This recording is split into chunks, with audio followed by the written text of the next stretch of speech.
Here's what you didn't know about medieval farmers. They were miserable. They were dirty.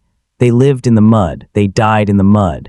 And the time between those two events was so relentlessly grim that historians who study it are described in academic circles as having very specific personality traits.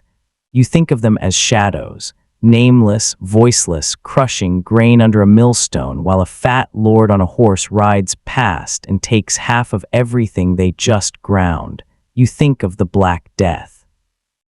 You think of the flagellants. You think of Monty Python and the Holy Grail, which, it has to be said, did more to shape popular understanding of medieval peasant life than almost any academic work published in the last 50 years.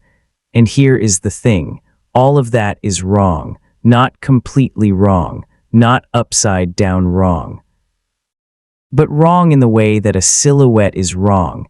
It captures the shape, but not the color, not the texture, not the particular way a person's face moves when they're telling a story they've told 100 times and still find funny.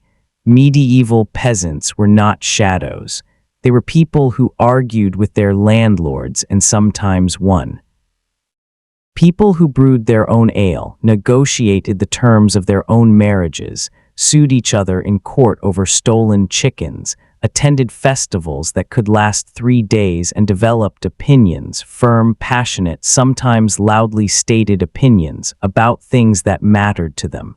They had names: Walter, Agnes, John, Emma, Thomas. They had lives that were hard, yes, genuinely, substantially hard in ways that are difficult to fully imagine from where you are sitting right now, but they were not simply suffering. They were also living, and there is a difference between those two things that history has not always been generous enough to honor. Tonight, you are going to find out what that life actually looked like, not the version that makes you feel clever for knowing how bad it was, the version that makes you feel something more complicated than that. If you are settling in for the night, this is a good moment to get comfortable. This is a long one. And if somewhere in the next few hours you find yourself thinking, this is the kind of history I actually want to hear, feel free to subscribe. It means the world, and it helps the channel keep making exactly this kind of thing. No pressure, just know that it genuinely matters.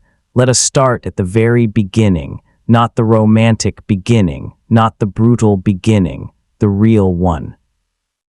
The world you were born into on not having a choice. The first thing you need to understand about being a medieval peasant is that you did not choose it. This sounds obvious. Nobody sits down at the beginning of their life and selects their circumstances from a menu. But the degree to which a medieval peasant's identity was fixed at birth, locked in, documented, inherited like a piece of furniture, goes well beyond anything most people reading this in the 21st century have experienced. You were born into a village. That village sat on land that belonged to a lord, and by the circumstances of your birth, you belonged, in a legal sense that the period took very seriously, to the arrangement that governed that land. The question of exactly who you were, what you owed, and what you were permitted to do was settled before you took your first breath. This is the medieval peasant's starting condition, not the mud, not the toil, the inherited position. And to understand it, you need to understand the word that historians still argue about, the word that sits at the center of everything: villain. Not villain in the modern sense, not a man in a black cape stroking a cat. The word comes from the Latin villanus, meaning someone who lives and works on a villa, an estate, a villager. Over time in England, it shrank into villain and took on a specific legal meaning that was considerably more constraining than simply living in a village. A villain was, in the eyes of the law, unfree. That word unfree needs unpacking because it was not a simple thing. It did not mean enslaved, not quite, not in the way the ancient world understood slavery. A villain was not bought and sold on an open market. He could not be killed by his lord without legal consequence, at least not in theory. He had rights. He had access to the manorial court. He could sue other people, but he could not leave the land without his lord's permission. He could not marry without his lord's permission. He could not sell livestock above a certain value without his lord's permission. If he tried to escape and was caught, he could be brought back. His very legal status in the outside world was compromised. He could not bring a case in the royal courts against anyone except his lord, which is a legal constraint that requires a moment of quiet appreciation for just how specific and devious it is. His children inherited his status. In medieval England, roughly half to two-thirds of the rural population were villeins at the height of the manorial system, somewhere between the Norman conquest in 1066 and the 14th century. The exact numbers vary wildly by region. East Anglia had higher rates of free peasantry than, say, the Midlands. Parts of Kent had their own entirely different system called gavelkind, which divided land equally among sons and gave peasants unusual freedoms. The country was not uniform, and historians who write about medieval peasant life as though it were the same everywhere are papering over a geography that was, in fact, intensely local. But let us stay with the broad picture for a moment. Because the other thing you need to know, the thing that complicates the villeins' misery considerably, is that not all peasants were villeins. Medieval rural society had a texture to it, a hierarchy that existed inside the hierarchy. At the top of the peasant world, and this is a relative term to be clear, were the free tenants, freemen, people who held their land by a fixed rent rather than by labor service. They could move. They could marry without asking anyone. They could take their grievances to the royal courts. They were still peasants. They still worked land. They were not lords, but they occupied a position that carried with it a kind of social buoyancy that the villain did not have. Below the free tenants in the middle were the villeins themselves, people who held a substantial piece of land, sometimes called a virgate, roughly 30 acres, though the size varied enormously, in exchange for labor service on the lord's own land, the domain plus rent paid in cash or kind. Below the villeins were the cottagers or bordars, smaller holdings, 5 acres, 10 acres, sometimes less. These people supplemented their agricultural work with craft labor, seasonal work for hire, odd jobs. They were the rural working poor of their era, not starving, not usually, but operating on margins that did not permit much error. And at the bottom, below even the cottagers, were the landless laborers, people who owned no land at all, who worked for daily wages when work was available, and who occupied the most precarious position in rural society. In bad years, they were the first to go hungry. None of these categories were perfectly stable. People moved between them, sometimes up, more often down. A man with a virgate might divide it among his sons until they each had barely enough to survive on. A woman might inherit her father's free tenancy and hold it herself until her marriage transferred it to her husband. A village could have all 5 types living within walking distance of each other, their different legal statuses determining different relationships with the same lord, the same church, the same strip of common land. The village was not a flat thing. It had levels. The manor, the machine you lived inside now. Let us talk about the machine that organized all of this, the manor. Every village in medieval England, and across most of Western Europe, with regional variations, was organized around a manorial system that was, at its core, a very efficient method for extracting agricultural surplus from people who did most of the work, and received the least of the reward. A manor was a unit of land management. It consisted of the lord's domain, the home farm, the land farmed directly for the lord's benefit, plus the lands held by the tenants, plus common land for grazing, plus woodland, plus whatever else happened to be within the manor's boundaries. It had its own court, the manorial court or courtleet, which handled disputes, enforced obligations, and recorded the constantly shifting web of local agreements that kept the whole thing functioning. The lord of the manor was usually not present. This is important. The popular image of the feudal lord riding around his fields on a horse, personally supervising the work and personally tormenting the peasants, is largely a fiction. Most lords of the manor were, by the high medieval period, managing their estates through a series of administrators. The most important of these was the reeve. The reeve was a peasant. He was elected by the other villagers, often against his will. The job was difficult, demanding, and put you in the uncomfortable position of being responsible for extracting from your own neighbors the obligations they owed to the lord. He was the estate manager, the accountant, the foreman, and the scapegoat, all at once. If the lord's grain rotted in the barn, the reeve answered for it. If the harvest fell short, the reeve had to explain himself. Medieval manorial accounts, and a remarkable number of them survive, record the reeve's activities in extraordinary detail. We know what was planted. We know what was harvested. We know how many oxen the lord's farm maintained, what they cost to feed in winter, how many died.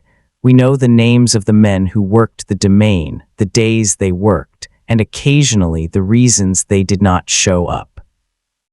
One account from the Winchester estate in the 13th century records a laborer named Richard who was absent on a day he was owed to the lord. The reason given in the account is that he was sick. This is not an unusual entry. What is striking about it, reading it 700 years later, is its smallness. Richard was sick. He did not come to work. Someone wrote it down in a column. And now we know. This is what manorial records give us. Small facts. A granularity that is almost moving in its precision. The other administrator worth knowing was the bailiff, who was above the reeve in the hierarchy and was typically not a peasant himself, but a professional estate manager hired by the lord. And then there was the steward, who oversaw multiple manors on behalf of a great lord, traveling from estate to estate, auditing accounts, holding courts, resolving disputes. The whole apparatus existed for one purpose, to ensure that the lord received what was owed to him, and what was owed was substantial. What you owed, the weight of obligation if you were a typical villain in 13th century England, and let us say you are, for the sake of this conversation, you owed your lord a set of labor services called week work. Week work meant that on some fixed number of days per week, typically 2 or 3 in normal times, you worked on the lord's domain instead of your own land. You plowed his fields, you harrowed his fields, you weeded his fields, you harvested his grain, you threshed his grain in his barn, you carted his produce to wherever it needed to go. During harvest, the demands intensified. The period called boon work, precaria in the Latin records, required additional days of labor beyond your regular week work commitment. Often the whole village turned out to bring in the lord's harvest before attending to their own. The logic was simple. The lord's harvest came first. If rain was coming, his grain took priority. Yours waited. This was not a minor inconvenience. The timing of agricultural work was everything. Miss the window for plowing and the soil sets wrong. Miss the window for harvesting and the grain rots in the field. Every day you spent working the Lord's land was a day you were not working your own. On top of week work, you owed various additional payments and dues. tallage, a tax levied by the Lord at his discretion, and the discretion part of that sentence should give you pause. Harriet, the payment, often your best animal, that your family owed to the Lord when you died, because your death represented a kind of administrative inconvenience to the estate, and the estate would like to be compensated for it. Merchant, the fee your daughter paid when she married, because she was marrying out of the village, and presumably her labor and her future children's labor were going elsewhere. Shevage, an annual fee if you wanted to live away from the manor. You could be absent, but you paid for the privilege. And then on top of everything the Lord wanted, the church had its own list. The tithe, 1/10 of everything you produced paid to the parish church, not 1/10 of your surplus, 1/10 of your total production, before you fed your family, before you set aside seed for next year's planting, 1/10 off the top. Then the church also required payments for specific services. Baptism, marriage, burial, all came with fees. Small fees usually, but fees nonetheless, extracted at the moments when you were least positioned to push back, when your child was born, when your family was burying someone. There were also the dues owed to the miller, because you could not grind your own grain. The Lord's mill was a monopoly. You brought your grain there, the miller took his cut, typically 1/16 of what you brought, and you took the rest home. The mill dues were universally recented, and the manorial records are full of presentments against villagers who tried to hand grind their grain at home in flat stones called querns. The Lord periodically confiscated querns, which tells you exactly how popular the mill monopoly was, and the Lord's oven if the manor had one, and sometimes the Lord's fish pond, the Lord's dovecote, the Lord's rabbit warren, all resources that sat on the land and provided food that was emphatically not for you. The calculation that emerges from all of this is uncomfortable. A medieval peasant household, paying all its dues in full, working all its obligated days, paying its tithes, paying its mill dues, paying its various other fees and renders, that household retained somewhere between 50 and 60% of what it produced.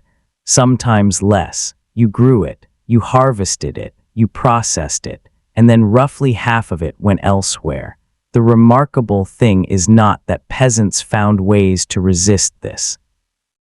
The remarkable thing is how comprehensively they understood it, how fluently they could argue about it, and how clearly they perceived the difference between what was legitimate obligation and what was extortion, because they did make that distinction, and they acted on it. The court, where you fought back the manorial court, met several times a year, typically every 3 to 4 weeks. Every tenant, free and unfree, was required to attend. Missing a session without good reason carried a fine.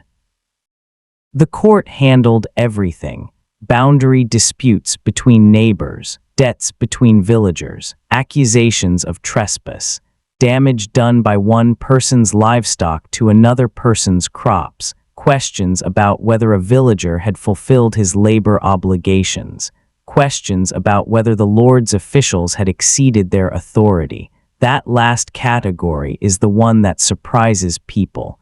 Peasants used the manorial court to challenge their lords, not physically, not with pitchforks, at least not usually, but legally, persistently, specifically. They appeared in court and argued in careful, formal language that such and such an obligation was not owed, because their grandfather had held the land on different terms, and here were the witnesses, and here was the custom of the manor as they understood it.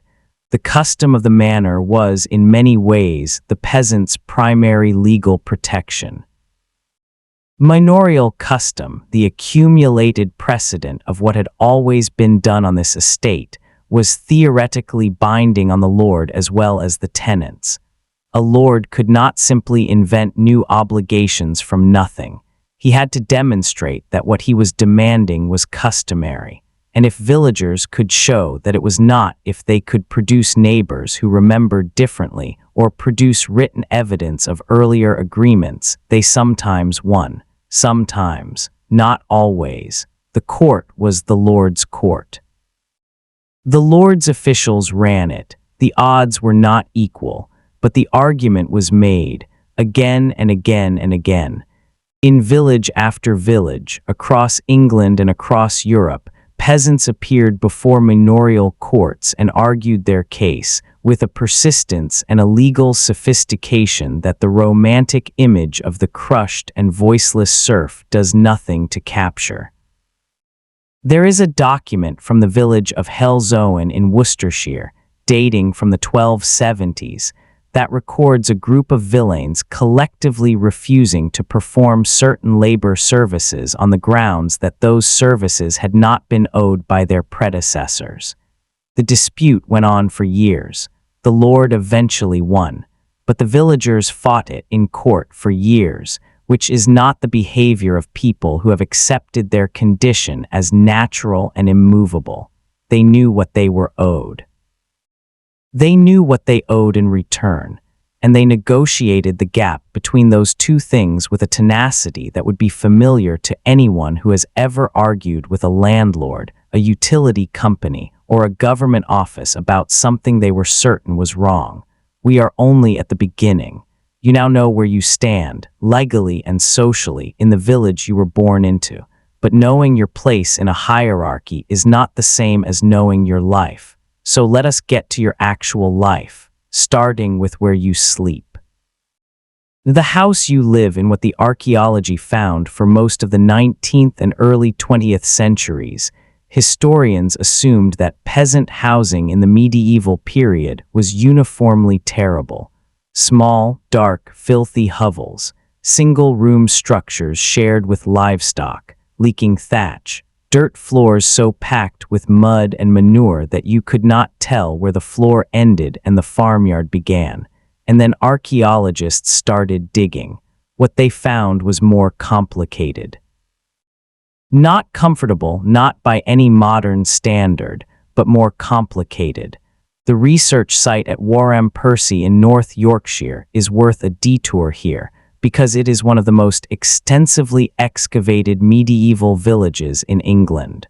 Wareham Percy was abandoned in the late 15th century when the Lord enclosed the common land for sheep farming and evicted his tenants, which is a story we will come back to later. But its abandonment preserved it. The village was never built over, never modernized, never run through with Victorian sewers. It sat in a field for 500 years, gradually sinking into the ground, waiting for someone with a trowel and a lot of patience. Excavations at Wareham Percy began in the 1950s and continued at intervals for the rest of the 20th century. What the archaeologists found beneath the Yorkshire turf was an entire village. Street patterns, crofts, the enclosed yards attached to each house. Building foundations, the material remains of lives, and the houses were not hovels. They were not large, they were not luxurious, but they were real structures built with some care, rebuilt and modified over generations as circumstances changed. The long house, the typical form, combined the human dwelling and the animal shelter under one roof, with the animals at the lower end and the family at the upper end, separated by a cross passage. This arrangement sounds horrifying to modern ears. It was, by 21st century standards, extremely unpleasant, but it had a practical logic. The animals' body heat contributed to warming the space, and keeping them inside at night protected them from theft and from the weather. The walls were typically timber-framed, filled with wattle and daub, a lattice of woven branches plastered with a mixture of clay, dung, and straw. In areas where stone was plentiful, walls were built of stone. The roof was thatched, which leaked when the thatch was old but was surprisingly effective when maintained, and the smoke from the central hearth escaped through a hole in the roof or through the gaps in the thatch rather than through a chimney. The floor was beaten earth, or in better maintained houses, compacted clay. There is evidence at some sites of rushes or straw spread over the floor for insulation and cleanliness, changed periodically in a kind of early version of floor covering. There is also evidence of flagstones in some houses, which suggests a range of construction quality even within a single village. The interior of the typical peasant house, let us call it home, because that is what it was, consisted of one main room that served all purposes: cooking, eating, sleeping, processing agricultural produce, sheltering sick animals, conducting any craft work that supplemented the farming income. Wealthier peasants might have a second room, a bower, used specifically for sleeping.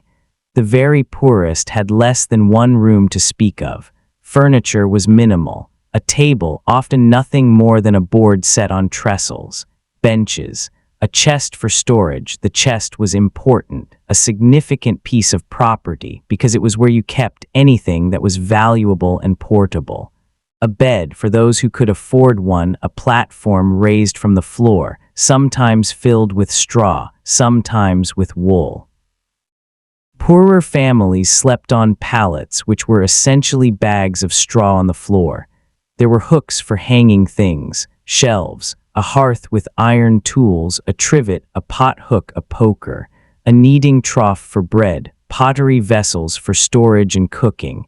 This is the inventory of a medieval peasant home. It is not a lot by any measure, but it is not nothing either. It is the stuff of a life, assembled with effort and maintained with care. The farmyard and the croft beyond the house was the croft, the enclosed yard, garden, and outbuildings that surrounded it. The croft was important. It was not just a yard. It was a productive space, a food-producing space that supplemented the field crops and gave the household a buffer against shortages in bad years. The garden, the toft, grew vegetables: cabbages, onions, leeks, garlic, peas, beans, parsley, herbs used both for cooking and for medicine. The evidence for medieval peasant gardens comes from a combination of archaeological plant remains, manuscript illustrations, and the occasional gardening text written for aristocratic audiences, but reflecting practices that filtered down through all social levels. The garden also often contained beehives. Honey was the primary sweetener in the medieval diet. Sugar was an expensive luxury available only to the wealthy, and beeswax was essential for candles, which were in turn essential for light in the winter months when darkness fell in the middle of the afternoon. Beekeeping was a small but significant economic activity at the household level. The croft contained a pig or several. The pig was the most important domestic animal in the peasant household, and if you lived in the medieval countryside and someone was going to tell you that you could keep only one animal, the pig would not even require a moment's thought. The pig could eat almost anything: kitchen scraps, garden waste, acorns from the woods in autumn, waste from grain processing. It required minimal housing. It produced an enormous amount of food relative to its inputs, not just pork but lard for cooking, fat for candles and leather treatment, intestines used as sausage casings, bones for tools and for the pot. The bristles were used as brushes. There was almost nothing about a pig that could not be used. The autumn slaughter of the pig was one of the most significant events in the peasant year. It happened in November or December, after the animals had fattened on the autumn's fallen acorns, and the day of slaughter was a kind of minor festival, a communal event, the occasion for sharing with neighbors and processing enough meat to last through the winter. Salt was critical. Salted pork, smoked pork, and rendered lard were the preserved foods that stood between a peasant household and serious hunger in February and March. when the winter stores were running low and the new crops were still months away. There might also be chickens, which provided eggs as their primary contribution and ended up in the pot when they stopped laying. Geese, which were hardier and louder and more aggressive than chickens, but produced feathers for pillows and bedding as well as their eventual flesh. Sheep, if the household could manage them. Wool was a cash crop in medieval England, and even a small flock gave a household access to the wool market at a time when English wool was among the most prized commodities in all of Europe. And at the edge of the croft, or beyond it, the midden, the household waste dump, which was also, in a very real sense, a household resource, because well-rotted animal and vegetable waste went back onto the garden as fertilizer. The medieval peasant household, at its best, was a closed loop of production and consumption, with almost nothing wasted. The desperation of resource scarcity bred a thoroughness that the 21st century concept of sustainability would recognize, even if the poverty that drove it is not something anyone should romanticize. Light and dark here is something about peasant domestic life that takes a moment to fully land. You lived by the sun. Not in the metaphorical sense that your life followed natural rhythms, though it did. In the specific, practical sense that when the sun went down, your ability to do most things effectively went with it. Candles were expensive. Rushes dipped in animal fat rushlights were cheaper, but gave a weak, flickering light that was adequate for moving around the house and not much else. The medieval winter evening was genuinely dark in a way that has no parallel in the modern world, not just dark outside. Dark inside, dark in the room where you are sitting, dark in a way where the firelight from the hearth is the primary illumination, throwing shadows on the walls, and the rushlights are supplementary and carefully rationed. This had practical consequences for daily life. Work that required fine vision, spinning, weaving, net mending, anything with small components, was done near a window or outside whenever possible during daylight hours. The working day in winter was shorter in practical terms than in summer, not because people chose to work less, but because winter daylight gave them fewer usable hours. The hearth was the center of the domestic universe. The fire that burned on it was not just a cooking device. It was the heat source, the light source, the social center, the place around which the household gathered in the evening. Keeping the fire going was a matter of some importance. Medieval sources occasionally mention banking the fire at night, covering the embers with ash or a clay dome to keep them alive until morning, because relighting a fire without matches was a process that required a flint, steel, and tinder, and was not something you wanted to do at 5 a.m. in January if you could possibly avoid it. The fire was also, as anyone who has lived with an open hearth will confirm, constantly getting out of hand. Medieval villages burned, not occasionally.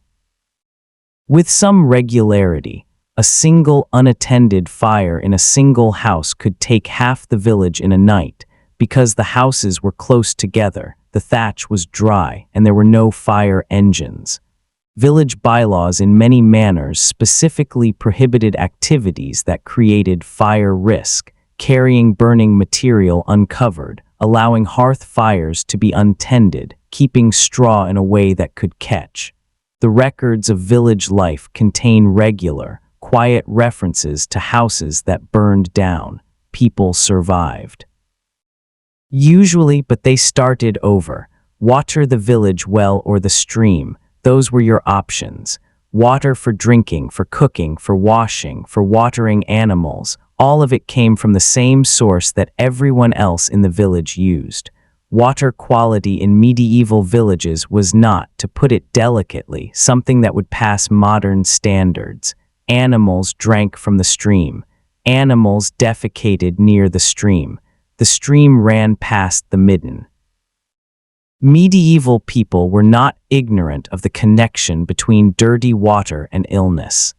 Medical writing of the period consistently recommended clean, clear, running water over stagnant water, and noted the health risks of water contaminated by nearby privies or decomposing matter. But knowing something and being able to act on it are different things, particularly when the only water source available is the one everyone shares. This is one of the reasons ale was the default drink for adults in the medieval peasant household. Not because medieval people were alcoholic. The ale was very low in alcohol by modern standards, more like a thin, slightly fermented grain drink than anything resembling modern beer. But because the brewing process involved boiling, which killed pathogens that the raw water might contain. Ale was safer than water, and people who observed the medieval world empirically, without knowing the word pathogen or the concept of germ theory, had noticed this. Children drank ale, women brewed it. The household alewife was a fixture of medieval rural life, and we will return to her in a later chapter. But for now, simply note that the liquid your household consumed throughout the day was almost certainly home-brewed ale, mild enough that children drank it, produced in batches that lasted a few days before going sour, and consumed with a practical matter-of-factness that has nothing to do with recreation and everything to do with hydration. Let us step outside the house now, because the house is where you sleep, eat, and shelter. But the field is where you spend most of your waking hours, and the field, it turns out, is considerably more organized than you might expect. The field and the furrow A system that lasted 500 years, the open field system. If you were a medieval peasant in England, France, or much of northern and central Europe, your farmland was not a single enclosed piece of ground that belonged to you from fence to fence. It was a scattered collection of strips, long, narrow plots of land, typically 40 rods long and 1 rod wide, where a rod is about 5 meters, spread across 2 or 3 large common fields that surrounded the village. Your neighbor's strips lay alongside yours. The lord's strips were interleaved with yours. The priest's strips were there too. The fields belonged, in this practical working sense, to everyone in the village, and the village had to decide collectively how they were managed. This sounds chaotic. It was, in fact, a highly organized system that managed agricultural risk with considerable sophistication. Each of the 2 or 3 great fields was treated as a unit. In a 3-field system, which was the most common arrangement in the English Midlands, 1 field was planted with winter grain, typically wheat or rye, sown in October. A 2nd field was planted with spring grain, typically oats, barley, or legumes, sown in April. The 3rd field was left fallow, unplanted, rested, grazed by the village livestock, and given time to recover its fertility. The following year, the fields rotated. What was winter grain became spring grain. What was spring grain lay fallow. What was fallow became winter grain, and so on in a cycle that returned each field to the same position every 3 years. The rotation served multiple purposes simultaneously. The fallow year allowed the soil to rest and regenerate. The legume crops grown in the spring field fixed nitrogen in the soil, not that medieval farmers knew it as nitrogen. They knew it as the observable fact that grain grew better after peas than after rye, and they used that knowledge accordingly. The rotation diversified risk. If one crop failed, the other might not. And the grazing of livestock on the fallow field returned fertility to the soil in the form of manure, which was the primary fertilizer of the medieval world. Strip cultivation, with its interleaving of different holders' land, also spread risk in another way. If you held 30 strips scattered across the 3 fields, you held a little of the best land and a little of the worst. The poor drainage at the bottom of the slope affected your land only as much as it affected everyone else's. The late frost that struck the low ground damaged you no more than it damaged your neighbor. You were insured in a crude but effective way against the local variations in soil quality and microclimate that make the difference between a decent harvest and a catastrophic one. The system had drawbacks. Scattered strips were inefficient. You spent time walking between them. You could not easily adapt your cultivation to your particular strip's needs without affecting your neighbors. Decisions about what to grow, when to plant, when to harvest, how long to leave the stubble for grazing, all of these had to be made collectively because your land was literally interleaved with everyone else's. This is why the village meeting, the manorial court, the parish assembly, whatever form it took in a given locality, had an agricultural function as well as a legal one. The village had to agree on the plowing schedule. It had to agree on when the harvest could begin. It had to agree on the rules for common grazing. These were not abstract administrative decisions. They were the decisions that determined whether your household ate adequately in February. And they were made by the people who lived in the village together, in a process that was neither entirely democratic nor entirely authoritarian, but something in between, weighted toward custom, shaped by the Lord's interests, modified by negotiation, and ultimately functional enough that it sustained communities for centuries. A day in the fields, October, plowing season tonight, you are in a field before it is fully light. The field stretches away from you in the half-dark, and the ground under your feet has the particular heaviness of land that was harvested 2 weeks ago, clods of dry earth, stubble lying across the surface, the tracks of cattle that moved through here already this season. There is frost on the grass at the field's edge. The sky in the east is gray rather than black, which means you have perhaps 20 minutes before the light is enough to work. You are not alone. There are 3 other men here. One of them is your neighbor Walter, who holds strips adjacent to yours in this field, and with whom you have had a disagreement about a boundary that neither of you has resolved, and both of you are deliberately not mentioning. The other 2 are hired men, brought in for the plowing season because your own household does not have enough labor to plow all your strips in the available time. The oxen are here. 4 of them yoked in pairs, because 4 is the minimum team for the heavy English moldboard plow, and even 4 is barely adequate in sticky clay soil. These animals are the largest capital investment your household makes. An ox is expensive to buy, expensive to feed through winter, and absolutely irreplaceable during plowing and harvest. If an ox dies in October, you have a serious problem that money alone cannot solve quickly, because you cannot plow without a full team and you cannot hire one on short notice. The plow itself is a substantial piece of equipment. The moldboard plow, which became standard across Northern Europe in the early medieval period, is a heavier and more complex tool than the simple scratch plow that preceded it. It has a coulter, a blade that cuts through the soil vertically.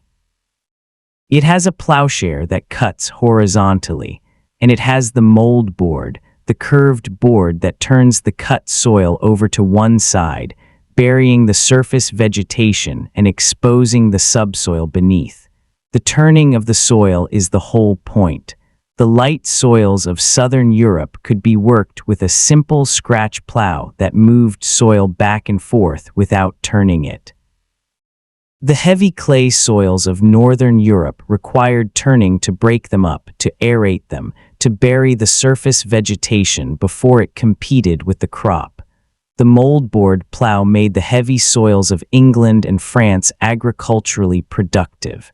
Without it, you are not farming most of Northern Europe. You are trying to and failing. You walk behind the plow. This is not picturesque. The plow requires constant attention, constant effort to keep the share at the right depth and the moldboard turning the soil properly. The oxen are large, slow-moving, and occasionally opinionated. The furrows must be as straight as possible, because straight furrows mean efficient drainage and efficient plowing. A curved furrow wastes time and land. You are steering, you are managing the team. You are monitoring the soil quality as you go. You are also, simultaneously, freezing slowly in the October morning as the sun crawls up and offers light without meaningful warmth. By the time the light is fully up, you have completed perhaps 3 or 4 furrows. Each furrow is approximately 40 rods long, which is where the unit of measurement comes from: the rod, the furlong, which is a furrow long, the acre, the amount of land a team could plow in a day, roughly. The landscape itself is measured in the geometry of agricultural labor. At the end of each pass, the team must be turned. Turning a team of 4 oxen on heavy ground is a slow, effortful process that eats time and tests patience. This is why strips were made as long as possible, to minimize the number of turns required. By midday, you have plowed perhaps a quarter of your strip. The hired men have plowed another quarter between them. The rest will be done tomorrow or the day after if the weather holds. If it rains tonight, the clay will be too sticky to work and you will lose the day. The window for autumn plowing is not infinite. It closes, and when it closes, you plant in ground that was not properly prepared, which means a harvest that is not properly adequate, which means a winter that is harder than it needed to be. This is the constant arithmetic of the medieval farmer's life, not poverty versus comfort, time versus time. Every task against every other task, and the weather sitting above all of it like a landlord who does not care about your schedule. The harvest, the whole village, together in August, the harvest begins, and it is not an individual event, it is a collective one. The timing of harvest was determined by the manorial court, which set the date after consultation about the state of the crops and the outlook of the weather. Once set, the harvest could not be delayed without risk. The grain had to come in before it rained, before the winds knocked it flat, before it overripened and shed its seed. Everyone worked. Men, women, children, the elderly, the sick who could walk. Every hand that could hold a sickle or a sheaf was in the field. The children brought water. The older women bound the sheaves behind the reapers. The men worked the leading edge with sickles and later in the medieval period with scythes, cutting the grain in long, rhythmic sweeps. The sickle was the traditional tool, slower, but it left longer stubble, which was useful for grazing. The scythe was faster. A skilled mower could cut 2 to 3 acres a day compared to the sickle's half acre, but it cut lower, leaving less stubble. The tension between these two tools was debated across the medieval period with an earnestness that will be familiar to anyone who has watched a technology replace a practice that had other uses. Behind the reapers came the gleaners. Gleaning, the right to gather the grain left on the ground after the main harvest was in, was one of the most ancient and important rights of the rural poor. It was codified in the Bible. It was recognized in English common law. The gleaners were typically the poorest households, those without enough land to grow adequate grain, the widows and the landless, who followed the harvest across the fields and gathered what the reapers had missed. The amount they could gather was not nothing. A hard-working gleaner in a good year could collect enough grain to provide a significant supplement to a poor household's winter supply. The right to glean was defended fiercely, and manorial courts regularly dealt with disputes about who was allowed to glean and when. The grain, once cut and bound into sheaves, was organized into stooks. Sheaves leaned against each other in the field to dry, and then carted to the barn and threshed. Thrashing was the process of separating the grain from the straw, done by beating the sheaves on a flat surface or against a wooden frame. It was tedious, dusty, chaotic work that went on through autumn and winter as the stored sheaves were gradually processed. And then after all of it, after the plowing, the sowing, the weeding, the harvesting, the thrashing, the winnowing, you found out what the year had actually produced. The yield ratios of medieval agriculture were low by modern standards. A good year might produce 4 or 5 grains of wheat for every grain planted. A bad year might produce 3.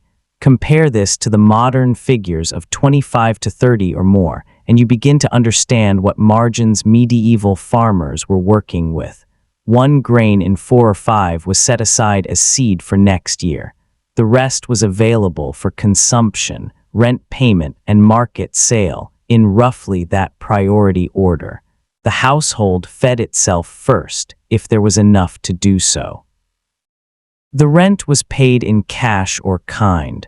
What remained could be sold. In a good year, this left a surplus. In a bad year, it did not, and bad years were not rare. They were a regular feature of medieval agricultural life, punctuating the decades with a grim reliability.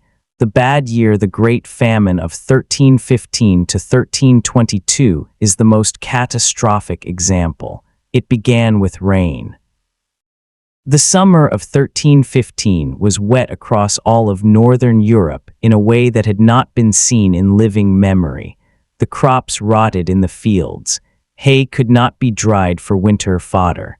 Livestock starved over the winter, and those that survived were weakened going into the following year. The harvest of 1315 was perhaps half of a normal year. The harvest of 1316 was no better. The harvests of 1317 and 1318 were somewhere between poor and catastrophic, depending on the region. Between 1315 and 1322, perhaps 10 to 15% of the population of Northern Europe died of hunger and hunger-related disease. In some areas, the mortality was higher.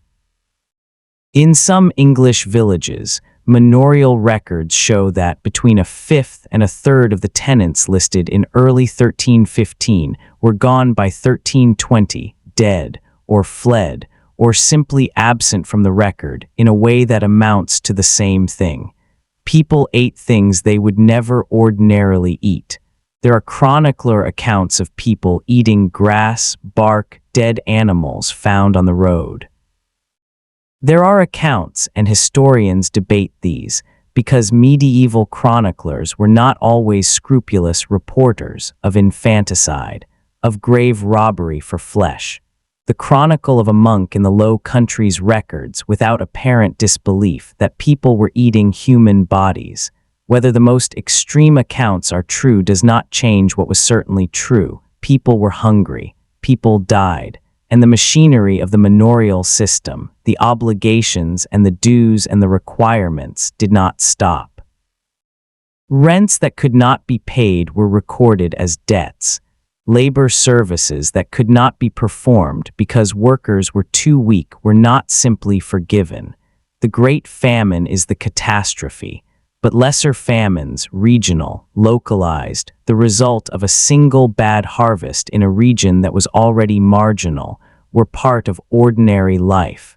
The medieval peasant did not experience famine as an extraordinary event that violated the normal order of things. Famine was a possibility that the normal order of things was always working to prevent. This changes the quality of the attention you bring to your work. When failure means your children go hungry, you pay attention to everything. You know your soil, you know your crop, you know the signs of disease in grain, the signs of bad weather coming, the particular look of the sky in July that predicts a wet August. This knowledge was practical, detailed, and passed between generations with the same care that other eras devoted to more obviously valuable kinds of learning. The medieval farmer was not ignorant of his situation. He was an expert in it. Now, you have been on your feet since before dawn. You have plowed or harvested or threshed or carted. You are tired in the specific, settled way of physical exhaustion, which is different from the exhaustion of other kinds of work, and it is time to eat. So let us talk about what you are actually going to put in your body, because this is one of the places where the popular picture is most wrong, and most interestingly wrong. What you eat, the diet that nobody talks about. You have heard the phrase bread and water. In the modern world, it signifies deprivation, punishment, the bare minimum. In the medieval peasant household, bread was not a punishment. Bread was the center of the universe. A typical adult peasant in the 13th century consumed somewhere between 2 and 3 pounds of bread per day. This is a significant amount of bread. It is more bread than most people in the 21st century would eat in a week, and that bread provided the bulk of the daily caloric intake, typically between 1/2 and 2/3 of total calories, depending on the season and the household's situation. And this is the part that gets left out, the bread was not alone. Medieval peasant food had a range and a variety that the popular image entirely ignores. Not the range of a modern supermarket, not by any stretch, but a range nonetheless, shaped by what the agricultural system produced, what the seasons provided, and what the household's own garden and livestock contributed. The pottage was perhaps more central to daily life than even the bread. Pottage was essentially a thick stew, grains, legumes, vegetables, sometimes a piece of salted pork or a bone for flavor, simmered over the hearth fire in an iron pot for hours. It sounds humble. It was humble. But it was also flexible, nourishing, and capable of considerable variation depending on what was available. In spring, the pottage would contain the first green things from the garden, young cabbages, leeks, parsley, sorrel, herbs. In summer, it would be enriched with fresh vegetables, peas, broad beans, onions. In autumn, when the slaughter produced bones and scraps, a pottage could be genuinely satisfying, thick with rendered fat and the flavor of smoked meat. In winter, it leaned on dried peas and beans, stored roots, and whatever salted pork remained from the autumn. The pottage was also the vehicle through which medicinal herbs entered the diet. Medieval cooking and medieval medicine were not clearly separated. The herbs grown in the garden were used for both cooking and healing, and the line between a flavorful ingredient and a therapeutic one was porous. Parsley, sage, rosemary, thyme, these appear in medieval recipe collections with notes about their healthful properties alongside their culinary ones. Peas and beans deserve particular attention. Legumes were the primary protein source in the medieval peasant diet, and they were consumed in quantities that modern nutritional analysis suggests were actually adequate for maintaining health and physical capacity. Dried peas, boiled to a paste or a soup, provided protein, fiber, and calories in a form that stored well and could be used throughout winter. The combination of grain and legume, bread and pea soup, essentially, provided a remarkably complete amino acid profile, a fact that medieval nutritionists did not articulate in those terms, but medieval peasants discovered empirically over centuries of survival. Dairy was important. Milk, butter, and cheese were significant components of the diet in the seasons when dairy animals were producing, which was primarily spring through autumn. Cows and goats and sheep were milked. The milk was turned into butter or cheese for storage because fresh milk soured quickly without refrigeration. Cheese could be stored and eaten through winter. Eggs. Chickens laid eggs, though medieval chickens laid considerably fewer than their modern descendants, being less intensively selected for production. Still, a flock of half a dozen chickens could provide an egg or two per day in good seasons, and eggs were used both for cooking and for eating on their own. Fish. This requires a note about the medieval calendar, because the medieval calendar was substantially organized around Catholic dietary rules. On Fridays, on Saturdays in some interpretations, throughout Lent, and on various other fast days scattered through the year, meat was prohibited. The count of fast days in the medieval calendar varies by period and region, but was typically somewhere between 100 and 150 days per year. On those days, you ate fish. If you lived near the coast or a major river, this meant fresh fish. If you lived inland, it meant salted or dried fish, herring primarily, which was preserved in enormous quantities and traded across Europe in one of the medieval world's significant commercial networks. Salted herring was cheap, widely available, and deeply unpopular with the people who had to eat it repeatedly through every Lent for their entire lives. Medieval English literature contains a recurring joke about Lenten herring that spans several centuries, which tells you everything about how the peasantry felt about this dietary restriction.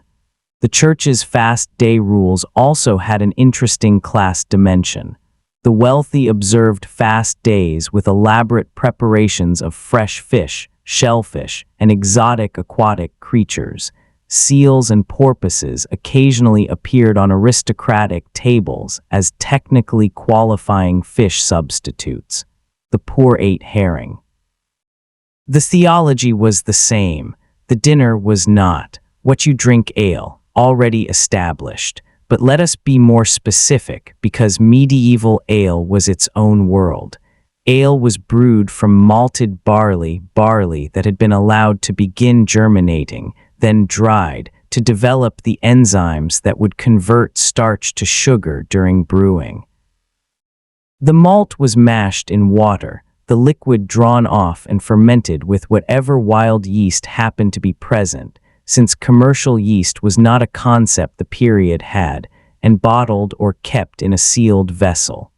The resulting drink was sweet, slightly sour, thick, cloudy, nutritious, and mildly alcoholic. It was essentially a liquid food. It provided calories, some B vitamins, carbohydrates. The medieval population was not, as some accounts suggest, perpetually drunk on ale. The alcohol content was too low, and the volume consumed was more about hydration and caloric supplementation than intoxication. Different grades of ale existed. The first running from the mash was the strongest and best. Subsequent rinsings produced thinner ale, small ale, which was weaker still, but was what children and workers drank through the day. Strong ale was reserved for celebrations and for the Lord's table. Ale did not keep. It had to be consumed within a few days of brewing, which meant that someone in the household, almost always a woman, was brewing regularly every week or two to keep the household supplied. Water, as noted, was drunk when nothing else was available and sometimes when it was. Wine was not. Wine was for the wealthy. If you drank wine in a medieval English peasant village, it was a feast day. You were drinking the most diluted dregs of something that the Lord had left over, or something had gone genuinely unusually well in your life. The feast and the fast, rhythm in the diet. Medieval food had rhythm. This is something that the modern diet, available in uniform plenty throughout all seasons, has largely lost. The medieval diet followed the agricultural calendar, the church calendar, and the biological calendar of the animals that provided its protein, and these three rhythms layered on top of each other to produce a food experience that was quite different throughout the year. Autumn was the season of relative abundance. The harvest was in. The animals had been fattened on autumn pasture. The slaughter filled the larder. October and November were the best months to eat meat, the best months for ale made from the new harvest's malt, the best months for the kinds of filling, satisfying meals that would be remembered through the lean weeks ahead. Winter began with relative plenty and ended with real scarcity. By February and March, the period sometimes called the hungry gap or the 6 weeks want, the stored food from autumn was running low, the new crops were not yet in, and the dairy animals were not yet producing significant milk. These were the hardest months, the months when the margin between adequacy and hunger was thinnest. Spring brought relief, the first green things from the garden, the ewes and cows coming into milk, the sense of the year turning toward plenty, however gradually. Summer was the season of fresh vegetables, of eggs, of dairy in full flow, but also the season of maximum labor demand. You burned calories in summer at a rate that the diet had to compensate for, and the timing of the harvest determined how well that compensation worked. This rhythm was not background noise. It was the texture of the year. It shaped what you looked forward to, what you dreaded, how you thought about time. The medieval peasant's year was not a flat thing that moved uniformly from January to December. It was a sequence of distinct seasons with distinct qualities, and the food, what you were eating, what you were waiting to eat, what you had eaten until you were tired of it, was one of the primary ways you experienced the passage of time. The animals you ate and the animals you didn't note about meat, because the popular image of the medieval peasant as someone who virtually never ate it is not entirely accurate and not entirely inaccurate, and the truth in between is interesting. Meat was not a daily occurrence in most peasant households. That is true. The animals in the farmyard were assets, not primarily food, and you did not kill an asset without careful calculation. You killed the old hen who had stopped laying. You killed the pig in November. You killed a sheep if it was injured and would not recover, or if it was old and its value as a breeding animal was gone. You were not vegetarian by philosophy. You were protein conservative by economics, but this meant that you did eat meat. At slaughter time, at festivals, at celebrations, on occasions provided by the Lord who was obligated to feed his harvest workers on boon work days, and who did so with some generosity, because underfed workers harvest slowly. The food at the Lord's harvest feast was, by all accounts, substantially better than the food you ate on an ordinary Tuesday. Roasted meat, white bread made from sieved flour rather than the whole grain bread of the peasant kitchen, ale in quantity, cheese, possibly even a pudding of some kind. Harvest feast days were remembered and looked forward to. Wild animals were legally complicated. The forests of medieval England were technically the king's, and the deer in them were also the king's, and hunting them without permission was a serious crime that could be punished with blinding, mutilation, or hanging, depending on the period and the severity of enforcement. The forest laws of Norman England were, by medieval legal standards, extraordinarily harsh, and they were deeply resented. But smaller game, rabbits, pigeons, small birds, existed in a legal gray area that villagers exploited with enthusiasm. Poaching was endemic, not the organized, defiant poaching of later centuries, but the quiet, individual, daily poaching of the person who checked a snare on the way to the field and did not discuss it with anyone. The manorial records contain occasional prosecutions for taking rabbits from the Lord's warren, which tells you that people were taking rabbits from the Lord's warren, and the records contain many more instances of people not being caught. You have eaten. The pottage is gone. The bread is gone. The ale is almost gone. And you are sitting by the fire, which is the closest thing to comfort that this house offers. You are also, it must be said, not entirely well. Because the body you live in the medieval village is a body under fairly consistent biological pressure, and it is time to talk about that.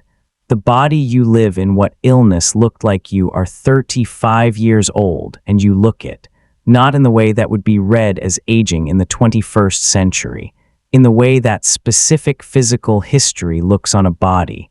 Your hands tell the story most clearly. The skin is rough, thickened across the palms, scarred in 2 or 3 places from agricultural tools. Your back, if a physician examined it carefully, would show signs of stress at the lumbar vertebrae consistent with years of heavy lifting and the forward bent posture of plow walking. Your teeth, most of them, are worn but present. Dental care as a concept does not exist, but the coarse whole-grain diet that has ground your teeth down has also, ironically, kept them relatively clean by the standards of later centuries when refined sugar became widely available. Tooth decay in the medieval peasant is less common than it would become. You have probably had a broken bone or seen one, and you have survived it or seen someone survive it because bones do heal without medical intervention. They do not always heal straight, and medieval skeletal remains show a fair amount of poorly healed fractures, bones knitted at angles that would have affected function, limps and asymmetries that became permanent features of a person's body, but people survived. Infectious disease is the primary killer, not old age, not accidents, though accidents happen, infections. The human body in the medieval period was in constant contact with soil, animals, fecal matter, decaying organic material, and water of questionable quality, and it inhabited that environment without antibiotics, without vaccines, without any understanding of how disease actually transmitted from one person to another. The medieval theory of disease was primarily humoral. The 4 humors, blood, phlegm, yellow bile, black bile, needed to be in balance for health to be maintained. An excess of any one humor produced specific symptoms. The treatment was typically aimed at restoring balance, bloodletting for excess blood, purging for excess bile, warming foods and drinks for excess phlegm. The specific details of how these treatments were applied varied enormously between the sophisticated learned medicine of university-trained physicians, which most peasants would never encounter, and the practical folk medicine of the village, which was what actually treated most illnesses. The healer in the village, the person most likely to treat you when you were ill, was a woman. This was not an official position. There was no diploma, no licensing body, no formal training. But in most medieval villages, there were 1 or 2 women who had accumulated significant practical knowledge of herbal medicine and who were sought out by their neighbors in times of illness. The herbs they used were not placebos. Modern pharmacological analysis of plants known to have been used in medieval European herbal medicine has found active compounds with genuinely useful properties. Willow bark, the source of salicylic acid from which aspirin is synthesized, was used for fever and pain. Garlic, used extensively in medieval medicine, has documented antimicrobial properties. Comfrey, used on wounds and broken bones, contains allantoin, which promotes cell proliferation and wound healing. Feverfew used for headache contains parthenolide, which has been clinically studied for migraine prevention. This does not mean that medieval medicine worked in anything like the consistent, evidence-based way that modern medicine aspires to. It does mean that the knowledge accumulated by village healers over generations of empirical observation contained real information, embedded in a theoretical framework that was wrong but expressed in practical outcomes that were sometimes right. The healer also served as midwife. Childbirth in the medieval period was dangerous, not as universally lethal as popular accounts sometimes suggest. Most births, most of the time, went well, but consistently more dangerous than modern childbirth, and dangerous in ways that were unpredictable. A labor that went wrong with a malpresented infant or an obstructed delivery was often fatal for the mother, the child, or both. The experience and skill of the midwife mattered in those situations in ways that were literally the difference between life and death. Maternal mortality in the medieval period is difficult to calculate precisely because the records are incomplete. Estimates range, depending on the period and method, from perhaps 1 to 2% of deliveries in average circumstances to considerably higher during epidemic periods or in particularly difficult years. To put that in context, a medieval woman who survived to adulthood and bore 5 children had a roughly 5 to 10% chance of dying in childbirth across those pregnancies. That is not a certainty, but it is a risk that a 21st century woman in a developed country does not face in remotely the same terms, and it is a risk that was understood and lived with.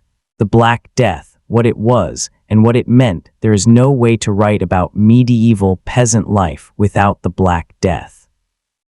There is also a risk, when writing about it, of making it so monumental that it swallows everything else, the centuries before it, the centuries that came after. So let us be specific. The plague arrived in England in the summer of 1348. It came in ships via the ports of Dorset, and it moved through the country with a speed that tells you something about how connected, how mobile medieval England actually was, county by county, town by town, village by village, until by the end of 1349 it had reached the Scottish border.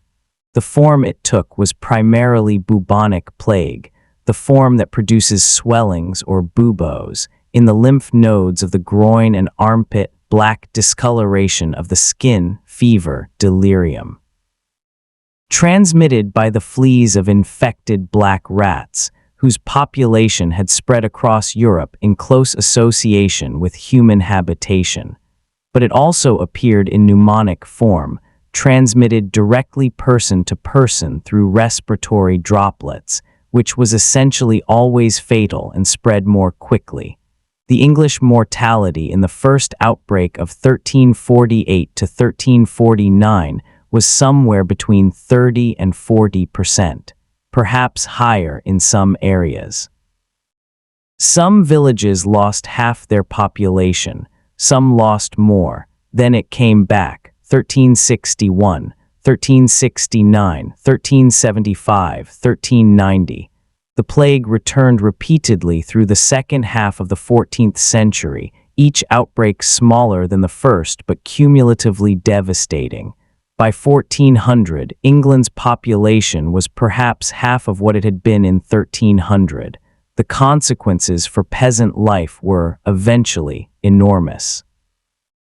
And the direction of those consequences was, this is where it gets complicated, not entirely negative for the peasants who survived. When a third to a half of your labor force dies, labor becomes scarce. Scarce labor is expensive labor. Peasants who survived the plague found, over the following decades, that their labor was in demand, that they had bargaining power they had never had before, that lords who had previously insisted on maintaining every traditional obligation were now willing to commute those obligations to cash payments or reduce them outright because an empty farm was worth less than a farm held by a tenant paying rent. The lords did not accept this quietly. Parliament passed the Statute of Laborers in 1351, attempting to cap wages at pre-plague levels and force workers to accept employment at those rates. It was enforced with varying success and increasing resentment. The tension between the old order of obligation and the new reality of labor scarcity ran through the second half of the 14th century like a fault line, and eventually, in 1381, it cracked. The Peasants' Revolt, one moment. Briefly, the Peasants' Revolt of 1381 is not a chapter in this script. It deserves its own, and it will get one. But it belongs here as a fact, as a consequence, as the thing that proves that medieval peasants were not passive. The revolt began in Essex and Kent in May of 1381, triggered by the collection of a new poll tax, a flat tax levied on every person over 15. That was its third iteration in 4 years, and was, in the view of the people being taxed, a transparent attempt by a weak government to extract money from people who could not afford it. The peasants of Essex and Kent marched on London. They opened the jails. They burned the Savoy Palace, the London home of John of Gaunt, who was the most powerful nobleman in England and deeply unpopular in ways we do not have time to enumerate here. They captured the Tower of London. They demanded, in specific, carefully articulated, legally literate terms, the abolition of serfdom, the fixing of land rents at competitive rates, freedom of trade, and a general pardon. The young King Richard II met them at Mile End and appeared to agree to their demands. He did not honor those agreements. The revolt was suppressed. The leaders were executed.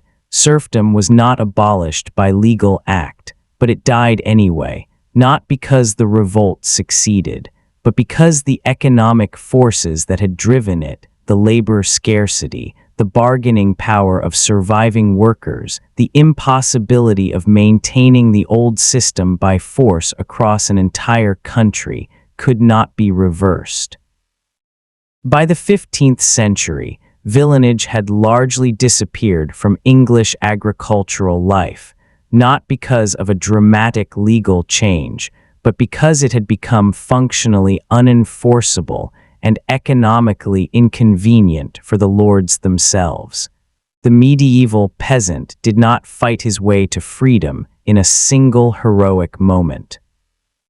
He walked toward it over a century through a combination of catastrophe, persistence, economic change, and the quiet daily insistence on his own worth that characterized peasant culture throughout the period. Let us breathe for a moment. You have been in the field, at the hearth, at the sick bed.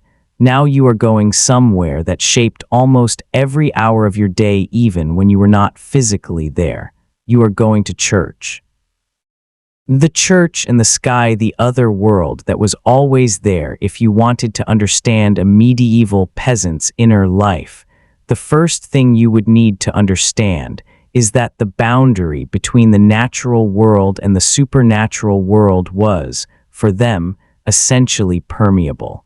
This is not ignorance. It is a cosmology. A framework for understanding how the world worked that was comprehensive, coherent, and deeply integrated into every aspect of daily life in a way that secular 21st century life makes difficult to fully imagine. God was not a philosophical concept discussed on Sundays and set aside on Monday. God was a practical reality that operated on the weather, the crops, the animals, the health of your children, the outcome of your court case, and the state of your soul in ways that had direct material consequences. The church that mediated this reality was not, to a medieval peasant, primarily an institution. It was primarily a practice.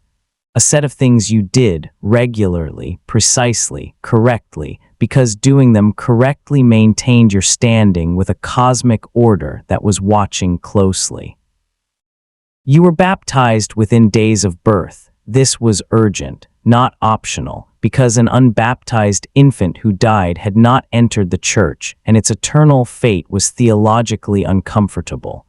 You attended Mass, which was in Latin that you did not speak, not primarily because you were meant to understand the words, but because you were meant to be present, to receive the blessing, to participate in the ritual. You received the sacraments at the appropriate moments of your life. You were shriven, confessed, before major fast periods, before you took communion, before you undertook anything significant. And when you died with a priest present if at all possible, because the last rites prepared your soul for what came next, and what came next was not abstract. Purgatory was not abstract. Heaven was not abstract. Hell was not abstract. They were places with specific qualities that were described in vivid detail from pulpits and in wall paintings in churches.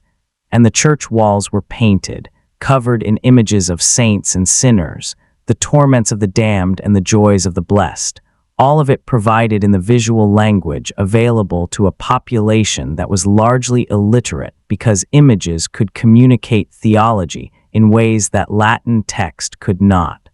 The wall paintings were the medieval church's equivalent of the video screen. They were not decoration, they were information. The parish and its life, the parish church, was the center of community life in a sense that goes beyond religious meaning. It was the building where you were baptized and buried. It was the community's primary gathering place. The churchyard was used for recreation, dancing, games, archery practice, and for markets and fairs on feast days. The church itself was the only public building of any size in most villages, and it served functions that in a modern setting would be divided between a town hall, a community center, a courthouse, and a social club. The parish priest was typically a man of peasant origin himself, distinguished from his neighbors primarily by his literacy and his Latin, not by his social class or his sophistication. He said Mass, administered the sacraments, collected the tithes, kept the records of baptisms and burials, and served as the primary source of authoritative information about what the church required and what it prohibited. His relationship with his parishioners was close, often complicated, occasionally contentious. Manorial court records contain regular disputes between villagers and their priest over the size of the tithe, the conduct of burials, the provision of masses for the dead. The priest was both spiritual authority and economic competitor, a combination that created friction with a regularity that the records document faithfully. Parish life also organized charity. The distribution of alms to the poor through collections at Mass, through the charitable bequests of wealthier parishioners, through the church's own endowments, was the primary mechanism by which the medieval poor received assistance in times of particular hardship. It was not generous by modern standards. It was not reliable, but it was present, and it meant that the absolute bottom of medieval poverty was slightly cushioned by a communal obligation to the poor that had theological force behind it. Saints in their work, the saints were not historical figures contemplated from a distance. They were active, present, available. If your child was sick, you prayed to a specific saint whose patronage covered illness. If your harvest was threatened by drought, there was a saint for that. If you were traveling, which most peasants rarely did, but sometimes did, there were saints to invoke against the dangers of the road. If you were in a court case, there were saints whose particular interest was in justice. The cult of saints operated at both local and national levels. Major shrines, Canterbury, Walsingham, Bury St. Edmunds, drew pilgrims from across the country, but most villages also had their own local saints, attached to specific springs or trees or sites with histories that reached back before Christian memory and had been absorbed into the Christian framework. Relics were physical connections to the saint's power. A piece of bone, a scrap of cloth, an object associated with the saint's life. These were not superstitions to the medieval mind but instruments, charged with spiritual force that could be directed toward practical ends. The sick were brought to relics for healing. Oaths were sworn on them. They were kissed, touched, prayed over. Whether the healings worked is beside the point, or rather it is a different kind of point than the history one. The point is that this was a rich, textured, fully functional cosmology that gave people explanations for suffering, frameworks for addressing it, and ways of understanding their own lives within a larger order that reached from the mud of the field to the throne of God without a visible break. The medieval peasant was not superstitious in the condescending sense that word sometimes carries. The medieval peasant had a complete understanding of how the world worked, one that was different from the modern understanding in fundamental ways, but was not simply ignorance. It was a different kind of knowledge. The cycle of the church year and the church year, the liturgical calendar structured time, not in the vague sense that the seasons structured it. In the specific sense that every day of the year had a name, a saint, an associated obligation or permission or restriction, and that navigating the year meant navigating this calendar as concretely as navigating the agricultural one. Advent, Christmas, Plow Monday, the first Monday after Epiphany, when agricultural work resumed after the Christmas holiday and was ceremonially begun with a blessing of the plows. Candlemas in February. Shrove Tuesday, the feast before Lent, when the household ate up its stores of eggs and butter and meat before the 40-day fast began. Ash Wednesday and the long 6 weeks of Lenten austerity. Palm Sunday. Easter, the most important festival of the year, the resurrection, the renewal, the moment when Lent ended and you could eat meat and butter and eggs again, and the relief of that was visceral and immediate. Then the summer feasts, Whitsun, Midsummer, Lammas on the 1st of August, the celebration of the first fruits of harvest. Michaelmas on the 29th of September, the end of the agricultural year and the accounting date for many rents and dues. Martinmas in November, when the animals were slaughtered and the winter stores were counted. Advent again, and Christmas. The year moved through these points like a traveler through a landscape with known landmarks. You knew where you were in the year by the feast days as much as by the seasons. The calendar organized work and rest, eating and fasting, celebration and sobriety, in a rhythm that gave the year a shape and a meaning that a purely seasonal account does not capture. You have attended Mass. You have negotiated with heaven and with history. Now you need to negotiate with the person who holds your actual life in his hands more immediately than any saint does. You need to talk about the Lord. The Lord and what he wanted the man. You never saw the image of the medieval Lord as a personal tyrant, riding through his village on a war horse, personally abusing his tenants, is not entirely wrong for some periods and some places. It is also not the primary reality of most medieval landlord-tenant relationships in England. The primary reality was bureaucratic. By the 13th century, most major English lords held dozens or even hundreds of manors spread across multiple counties.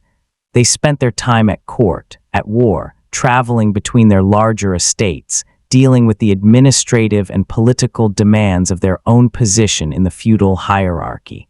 The village you lived in was one entry in a ledger that also contained 30 or 50 or 100 other entries. The Lord's steward visited. The Lord's bailiff was present. The Lord himself was, for most purposes, an abstraction, a name, a set of demands, a presence felt through the structure of obligations rather than through physical interaction. This is not to suggest that the Lord's power was not real. It was intensely real, but it was exercised through mechanisms rather than through personal contact, and those mechanisms were what the peasant actually dealt with every day. The reeve, as we have mentioned, was the primary point of contact. Elected by the villagers, answerable to the Lord's bailiff, he occupied an impossibly uncomfortable position between the two. The records show men trying to resign from the position, men trying to excuse themselves, men who served grudgingly for years, and men who apparently found in the role a kind of authority they valued enough to pursue. The bailiff was the Lord's direct representative on the ground.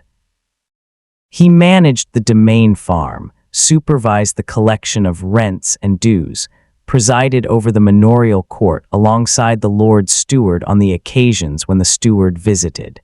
He was not a peasant, but he was not noble, a professional administrator, often legally free but socially below the gentry, occupying a position that the medieval hierarchy had not quite figured out how to classify. The domain farm and your work on it on the days you owed labor service, you worked on the domain. The domain was the Lord's own farm, the land farmed directly for the Lord's benefit, using the compulsory labor of his villeins supplemented by hired workers for specialized tasks and peak labor periods. The domain was not, in most cases, a separate enclosed farm with clear boundaries. Its strips were interleaved with the tenants' strips in the same common fields. What made it distinct was ownership and purpose. This strip went into the Lord's granary. The nature of your work on the domain varied by season, exactly as your work on your own land did. You plowed the domain in autumn, harrowed it in spring, weeded it in summer, harvested it in August. You also did tasks specific to the estate's needs, carting the Lord's produce to market or to his other properties, maintaining the Lord's buildings, repairing roads and bridges on the estate, performing any specialized labor for which you had skills. The quality of work performed under compulsion is a subject that medieval administrators worried about explicitly. Manorial account books contain occasional notes about poor quality work, about tasks that had to be done over, about workers who needed supervision that was not otherwise being provided. There is a knowing quality to these notes that suggests the administrators were not surprised by this. A man working unpaid on land that benefits someone else and produces nothing for his own household is not, in the general human experience, going to provide his best effort. Medieval landlords knew this. It was one of the pressures that led, over the course of the 13th and 14th centuries, to the gradual commutation of labor services to cash rents, the arrangement that gave the tenant freedom from compulsory labor in exchange for a fixed annual payment. Commutation was not universal or uniform. Different manors moved at different paces. Some lords held on to labor services longer than others, calculating that the value of cheap compulsory labor outweighed the administrative simplicity of cash rents. But the general direction of change, particularly after the Black Death made labor scarce, was toward commutation. And with commutation came a loosening of the tightest constraints on peasant freedom. The law the peasant knew. Medieval peasants were not legally ignorant. They were not politically naive. They knew the law that applied to them with a precision that reflected the stakes, getting the law wrong in a system where a wrong legal position could cost you your land, your family's security, or your freedom, concentrated the attention. The distinction between free and villain tenure was the most critical legal fact in a peasant's life. Free tenure meant that the royal courts were available to you. Villain tenure meant they were not, at least not against your lord. This distinction drove a remarkable amount of legal maneuvering in medieval England. Villeins who could demonstrate free tenure by any means available gained access to a body of law that was considerably more protective of their rights, and they tried. The plea rolls of the common law courts, the documents recording cases in the royal courts, contain hundreds of cases from the 13th and 14th centuries in which peasants contested their legal status, arguing that they and their ancestors had always held their land freely and had wrongly been treated as villeins. These cases required producing witnesses, sometimes going back 2 or 3 generations. They required articulating legal arguments in the formal language of common law procedure. Most of them lost. The law in this period generally favored the lord, but some won, and the frequency with which peasants attempted this kind of litigation tells you that they understood perfectly well what legal status meant and were willing to fight for it. The manorial court gave even villeins access to a legal process for disputes among themselves and for holding their lord to custom. A villain could sue his neighbor for a debt in the manorial court and expect a fair hearing, because the court's credibility depended on its being seen as a legitimate arbiter. A villain could object in the manorial court to an obligation that was not customary. He could also, in more extreme cases, simply refuse. The records of collective refusals to perform labor services, of peasants declining as a group to do work that they considered outside their obligation, are scattered through the manorial literature of the 13th and 14th centuries. These were not riots. They were legal arguments conducted through non-compliance, and they were often the prelude to formal negotiation. What the lord owed back the relationship was not entirely one-sided. This is easy to lose track of when enumerating what the peasant owed, but it is important. The lord, in theory and to some degree in practice, owed his tenants protection. Protection from outside violence, from the depredations of other lords' men, from the most extreme consequences of agricultural disaster.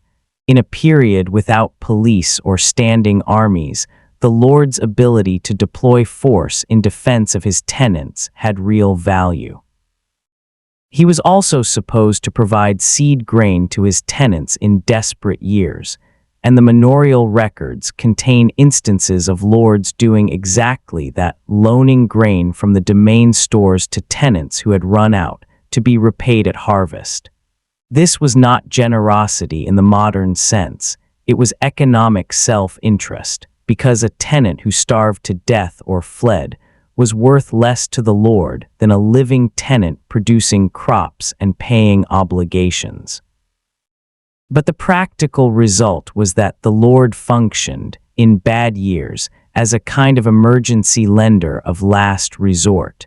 He was also obligated to hold the court, to provide a mechanism for settling disputes, to maintain the mill and the roads and the basic infrastructure of agricultural production.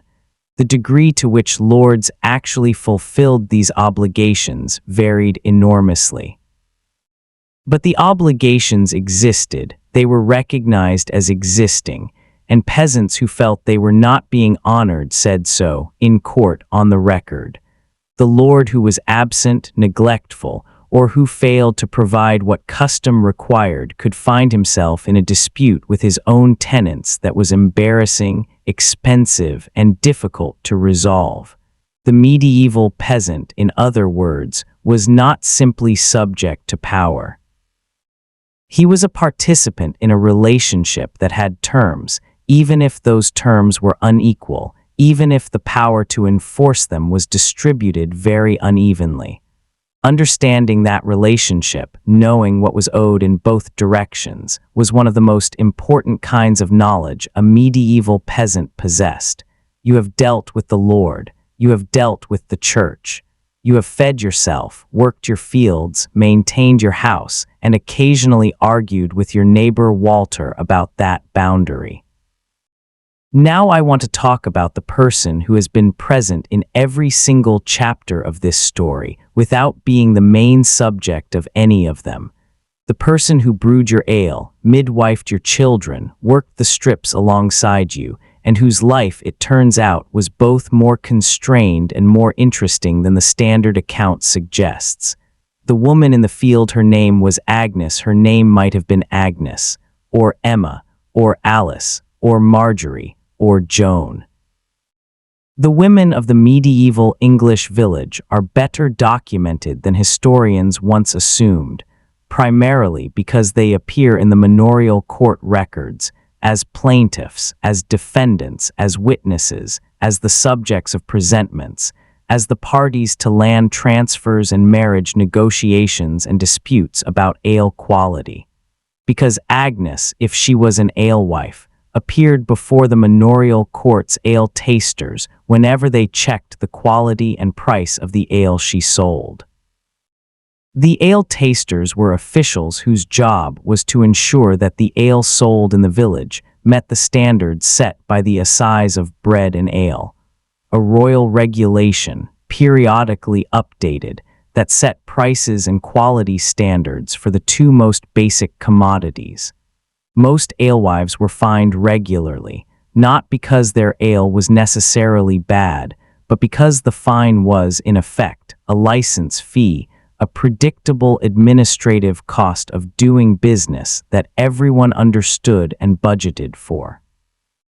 This means that Agnes, or Emma, or Alice appears by name in the court records repeatedly across years, not as someone's wife, in her own name as the person responsible for the ale. This is more legal visibility than women in later periods of English history would often have. What she actually did, the labor of women in the medieval rural household, was not a supplement to men's labor. It was the other half of a complete economic system, organized differently but no less essential. Men performed most of the heavy field work. Plowing with the ox team was overwhelmingly male. The heaviest harvest work, scything, hauling, was predominantly male. The heavy construction and maintenance of buildings and hedges was predominantly male. Women did field work too. Weeding was largely female labor in the manorial accounts, a task that required sustained, repetitive effort but not the same upper body strength as plowing. Women bound sheaves at harvest. Women glined. Women participated in the hay harvest and in lighter sowing and harvesting tasks. But the primary domain of female labor was the household and the subsidiary agricultural activities conducted in and around it. Dairying was female work almost universally. The milking of cows, the making of butter and cheese, the management of the dairy, all of this was women's domain. The skills required were real and substantial. Cheese making, in particular, required precise knowledge of temperature, timing, and technique that was passed between women across generations in exactly the way that plowing knowledge was passed between men. Ale brewing, as noted. Brewing required knowledge of malt preparation, of the fermentation process, of how to judge readiness and quality. It was economically significant. Selling ale was one of the most common ways for a peasant household to generate cash, and it was skilled work. Spinning. In the medieval period before the spinning wheel became widespread in the 13th century, spinning was done on a drop spindle, a weighted stick that the spinner twisted while drawing out the fiber.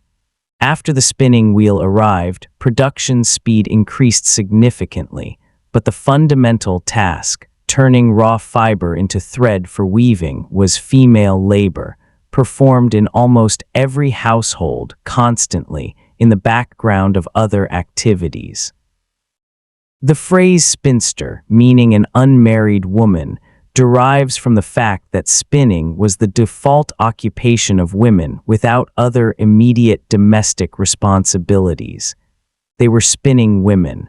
Textile production at the household level, spinning, weaving, sewing, the production of the clothing and household textiles that the family used and that could be sold for cash, was the foundation of many household economies. The raw material was wool, hemp, or flax, depending on the region. The finished product was cloth or thread that had a known market value. A woman who managed this production efficiently was contributing materially to her household's economic position in ways that are sometimes poorly accounted for in histories that focus on the field work recorded in manorial accounts. Child rearing, obviously. The care of young children was primarily female, performed alongside everything else because there was no alternative arrangement. A woman nursing an infant while spinning, while managing the hearth, while watching a toddler near the fire, this was the standard condition, not an exceptional circumstance. Her legal position, a married woman in medieval England, was, in common law, a feme covert, a covered woman. Her legal identity was merged with her husband's. She could not sue or be sued independently. She could not own property in her own name. She could not make contracts. She could not, without her husband's consent, undertake most significant legal transactions. This is an accurate statement of the law. It is also not the whole picture. In practice, women appeared in manorial courts, made transactions, held land, sued, and were sued in ways that the formal rule of coverture would seem to prohibit. The manorial court operated on the basis of local custom as much as formal law, and local custom was considerably more flexible. Widows were legally independent. A widow who had not remarried was a feme soul, a woman alone with the full legal capacity to manage her own affairs. She could hold her late husband's land, pay its obligations, appear in court, contract, transact. The records of medieval village life contain many widows managing farms, paying rents, appearing in court, pursuing disputes, operating with a legal independence that their married contemporaries did not formally possess. This gave widowhood a strange double character. It was economically precarious. A single woman managing a farm without male labor was in a more difficult practical position, but it was also, legally, the most independent position a woman could occupy in the medieval world. Some widows chose not to remarry for exactly this reason. The manorial records contain cases of widows who successfully resisted pressure from their lords to remarry, which the lord had an interest in because a remarried widow brought a new male tenant to the land, arguing their right to hold the tenancy in their own person. Some of them won. Marriage, consent, and what it was the church, by the 12th century, had established that marriage required the free consent of both parties. This was a genuine legal principle, not merely an aspiration, and it had real practical consequences. Cases of disputed marriage, where one party claimed the other had not genuinely consented, appeared in church courts, and the courts took them seriously. A marriage made under duress, under threat of violence, or by deception could be declared invalid. For peasant women, this principle was meaningful even within a system where marriage arrangements were substantially controlled by family, economic necessity, and the lord's interest in the merchant payment. A young woman whose family arranged a marriage she found impossible could, in theory, refuse. The theory was not always available in practice. Family and social pressure were real forces, and "I refuse to consent" was a statement that required significant personal resolve to make against the combined weight of parents, priest, and lord. But the principle existed. Women used it, not often, but sometimes, and its existence in the law was not a fiction. Within marriage, the relationship between husband and wife was also not simply hierarchical in the way that formal legal documents suggest. The household was a joint economic enterprise, and the internal negotiations of that enterprise, who did what, who decided what, how resources were allocated, were conducted on the basis of the couple's particular circumstances and characters as much as on legal formulas. Medieval literature, much of it, presents marriage as a site of constant negotiation between men's nominal authority and women's actual influence. The fabliaux, popular comic tales, are full of wives who outwit, outmaneuver, and outlast their husbands. The wife of Bath in Chaucer's Canterbury Tales, asserting her right to sovereignty in marriage based on her own experience, is not an isolated figure. She reflects a cultural preoccupation with the question of power within marriage that suggests the question was genuinely live. Real life was not literature, but literature reflects something about life, and what it reflects here is that the medieval village was not a place where women's influence stopped at the threshold of legal formality. You know her now, Agnes or Emma or Alice. You know what she did and what she was permitted to do and what she did anyway. Now let us talk about the people she cared for most, because childhood in the medieval village was its own world, and it was not the world of innocence and play that later eras would construct as the natural state of childhood. Children and what happened to them, the question about love. There was a period in the history of childhood studies, the 1960s and 1970s, in particular, following the work of Philippe Aries, when historians argued that medieval parents did not love their children the way modern parents do. That medieval people recognized childhood as a distinct phase of life, but were emotionally distant from their children as a psychological defense against infant mortality. The evidence does not support this. Medieval sources, letters, wills, sermons, literary texts, legal records, contain expressions of parental grief at the death of children that do not suggest emotional distance. They contain descriptions of children's play that do not suggest indifference. They contain the careful provisions of dying parents for children's futures that are explicable only by deep concern for those children's well-being. Infant mortality was high. Perhaps 20 to 30% of children did not survive their first year, and perhaps another 20% did not reach adulthood.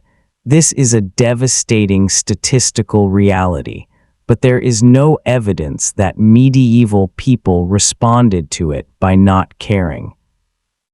The weight of the evidence suggests they responded to it the way people have always responded to child death, with grief, with prayers for the child's soul, and with a tenacity in caring for the living children that was, if anything, heightened by the knowledge of how easily they could be lost.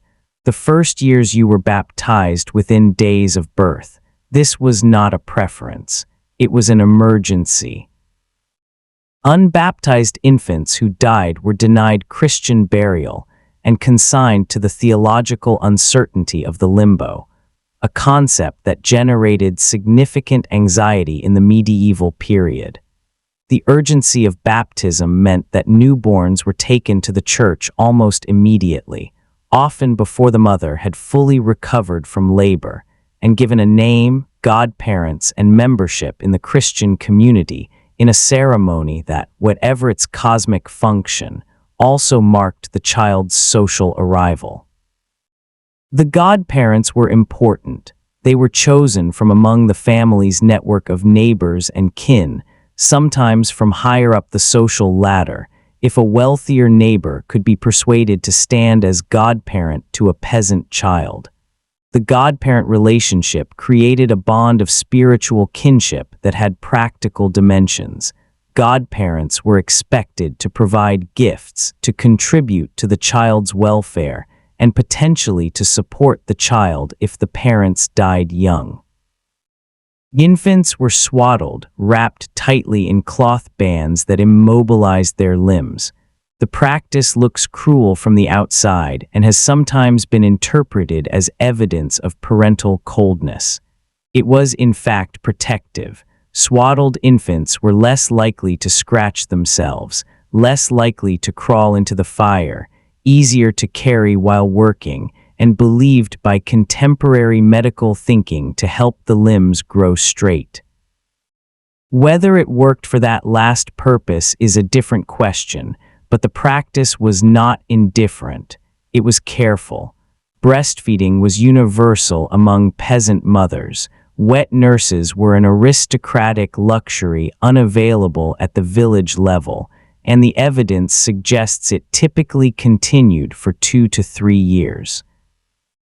Extended breastfeeding has a contraceptive effect, which meant that medieval peasant women naturally spaced their pregnancies more widely than an outside observer of the period might expect. The typical interval between surviving births in a completed peasant family was perhaps 2 to 3 years. Childhood work, not what you think children worked.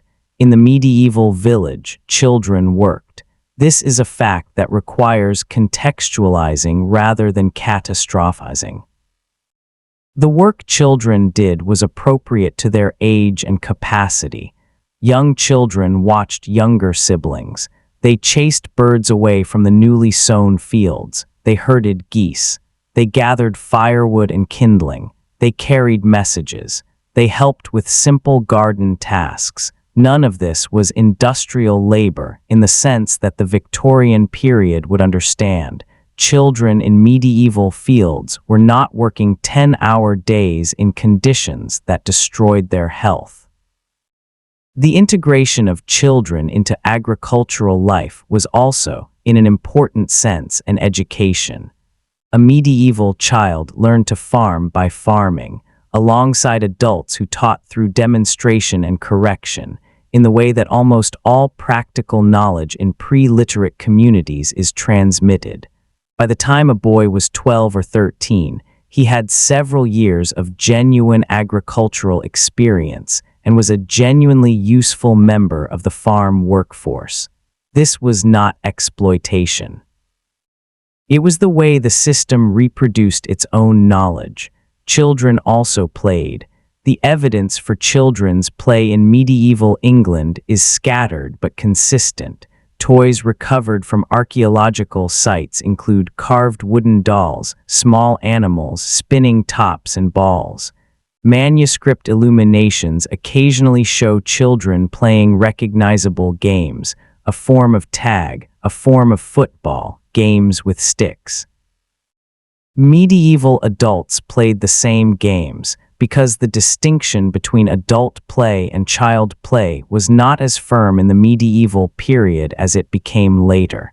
Growing up, the question of education literacy was low, but it was not zero, and it was not evenly distributed. In the medieval village, literacy was primarily associated with the clergy. The parish priest could read Latin. The more educated clergy at the cathedral schools and universities could read Latin and Greek and work in multiple fields of learning. The vast majority of the peasant population could not read in any language, but this does not mean that education in the broader sense was absent. Practical knowledge, agricultural, medical, legal, craft, was transmitted orally and through demonstrated practice.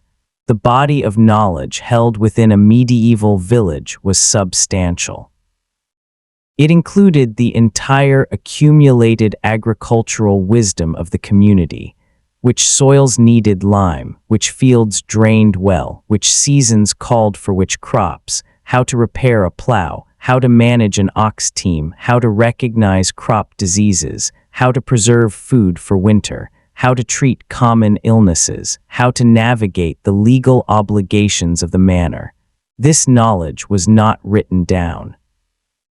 It was in people's heads, transmitted to the next generation through the sustained proximity of children and adults in a working community.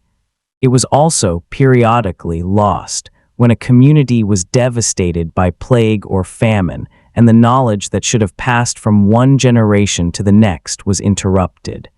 In towns and larger villages, grammar schools existed, attached to the church, that taught Latin to boys who were likely headed for the clergy. The sons of wealthier villeins or freemen occasionally attended these schools and acquired literacy that gave them access to a world beyond the village, the world of the church, of royal administration, of trade. The road from the village to the university was long and difficult and traveled by very few, but it was not physically blocked. Medieval England produced literate sons of peasants who became bishops, who became royal officials, who became university scholars. It happened. It happened rarely. But it happened. Growing old, if you survived to adulthood, you might expect to live to your 50s. Perhaps older, if you were lucky and careful and did not catch anything fatal in a bad epidemic year. The image of medieval people dying routinely in their 30s is based on a misunderstanding of average life expectancy figures.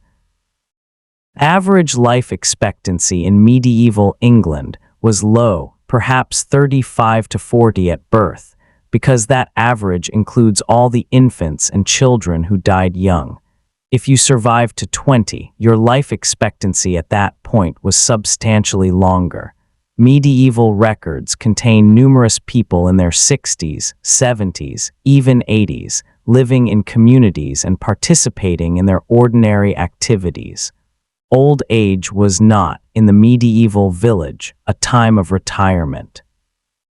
There was no concept of retirement. People worked as long as they could work and managed less physically demanding tasks as their capacity declined. An elderly man who could no longer plow might care for livestock, repair tools, supervise younger workers, contribute craft work to the household. An elderly woman might focus on childcare, food processing, and the lighter household tasks while the heavier work shifted to younger members. What did exist in some cases was a formal arrangement called the maintenance agreement or retirement agreement.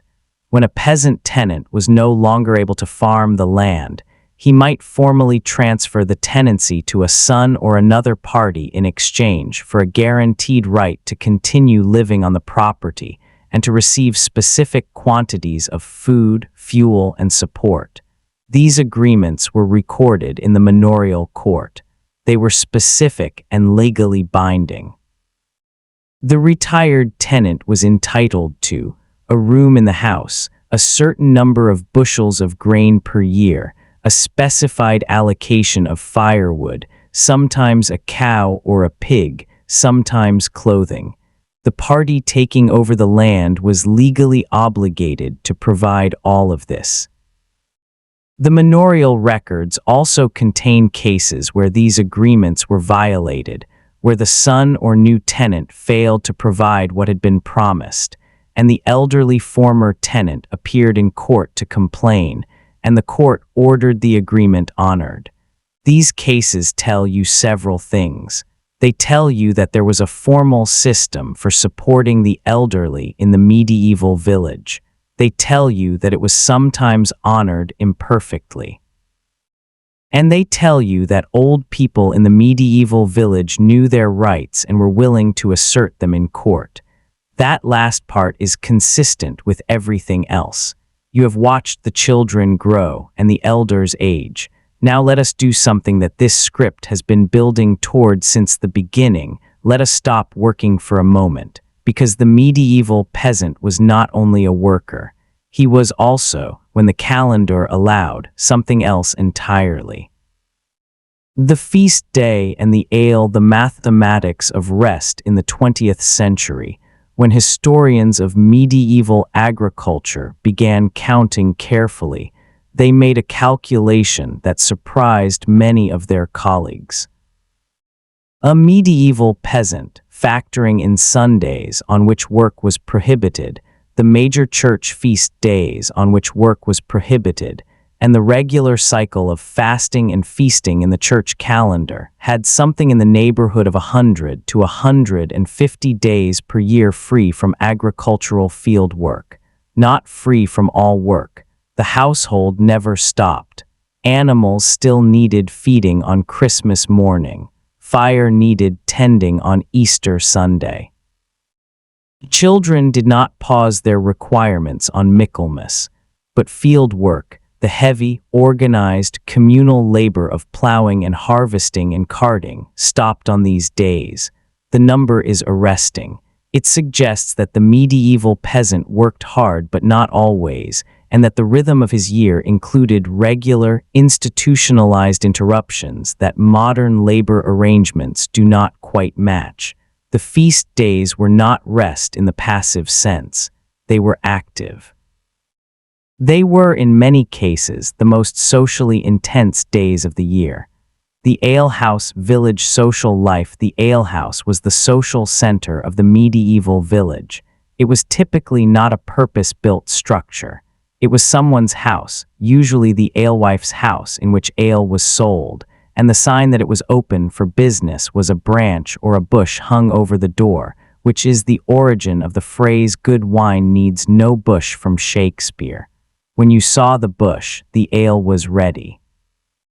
The alehouse was where men gathered after field work, where news was exchanged, where arguments were conducted, where dice were played, and occasionally where dice games ended in disputes that appeared the following week in the manorial court records. Where songs were sung and stories were told, and the accumulated social energy of a community of people who lived and worked in extremely close proximity was released in the specific, loud, intermittently chaotic way that social energy tends to be released when it has somewhere to go. The church had opinions about alehouses. Those opinions were largely negative. Sermons from the period regularly condemned the alehouse as a place of idleness, drunkenness, gambling, lechery, and general spiritual peril. Priests urged their parishioners to go home. Their parishioners went home eventually.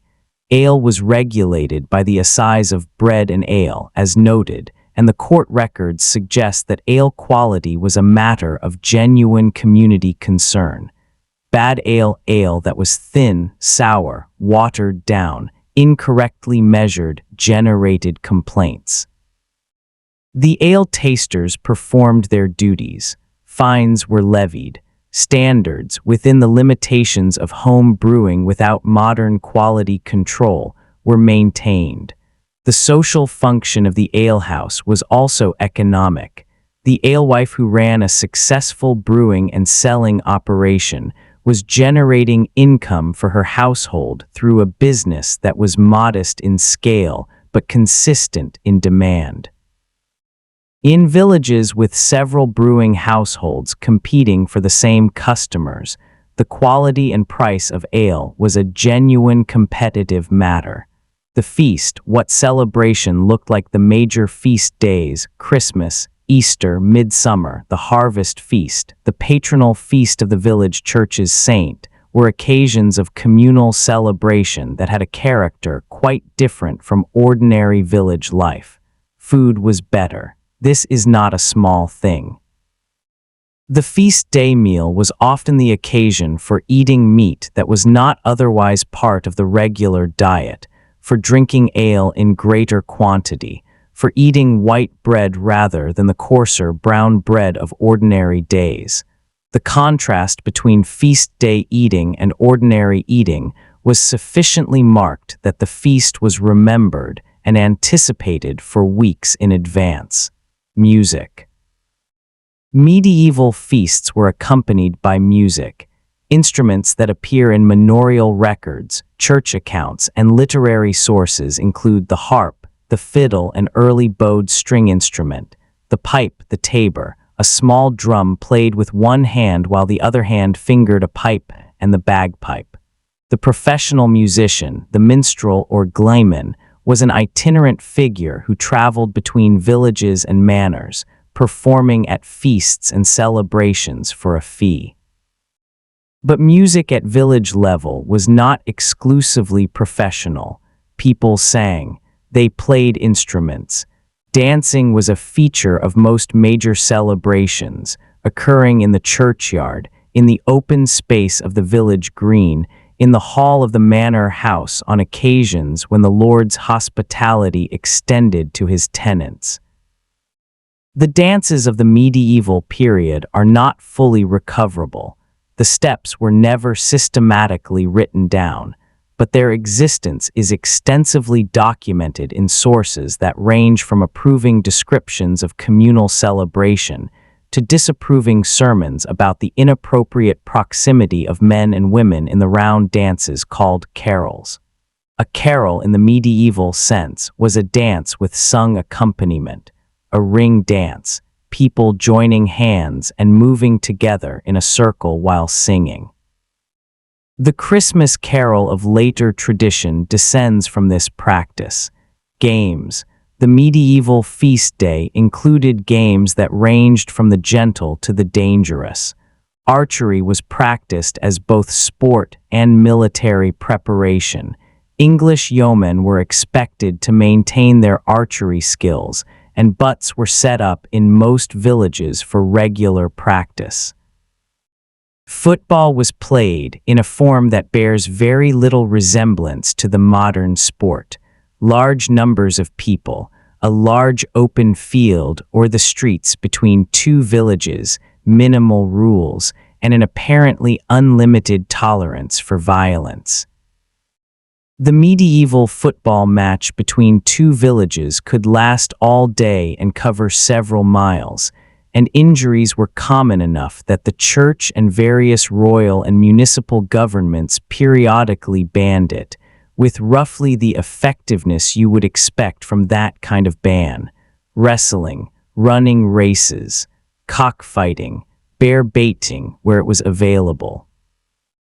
The medieval appetite for physical spectacle was not refined by modern standards, and the entertainment of feast days included things that would be illegal in the 21st century and things that would simply be unusual. The village green and what it meant the village green was not an aesthetic feature. It was a functional one. The open space at the center of many English villages served multiple purposes throughout the year. It was a grazing area for animals that could not be in the fields during the growing season. It was the site of the weekly or periodic market where villagers sold and bought. It was the assembly point for communal activities, muster, announcements, the gathering of harvest workers. And it was the recreational space, the place where the life of the community that did not happen in the fields or the alehouses or the church happened. The village pump, the village stocks, the village cross, these were the infrastructure of the green, each serving a different function. The cross marked the sacred geography of the space. The stocks enforced community order in the specific, public, humiliating way that pre-modern communities used public humiliation as a social tool. And the pump or the well was the point around which daily life organized itself at its most basic level. the place people came every day and met every day and talked while waiting their turn. The social life of the medieval village was intensely local. Most people lived and died within a few miles of where they were born. The village was the world, in a physical sense that has no real modern equivalent. Its conflicts and alliances and hierarchies were the texture of your social experience because there was no other texture available to you.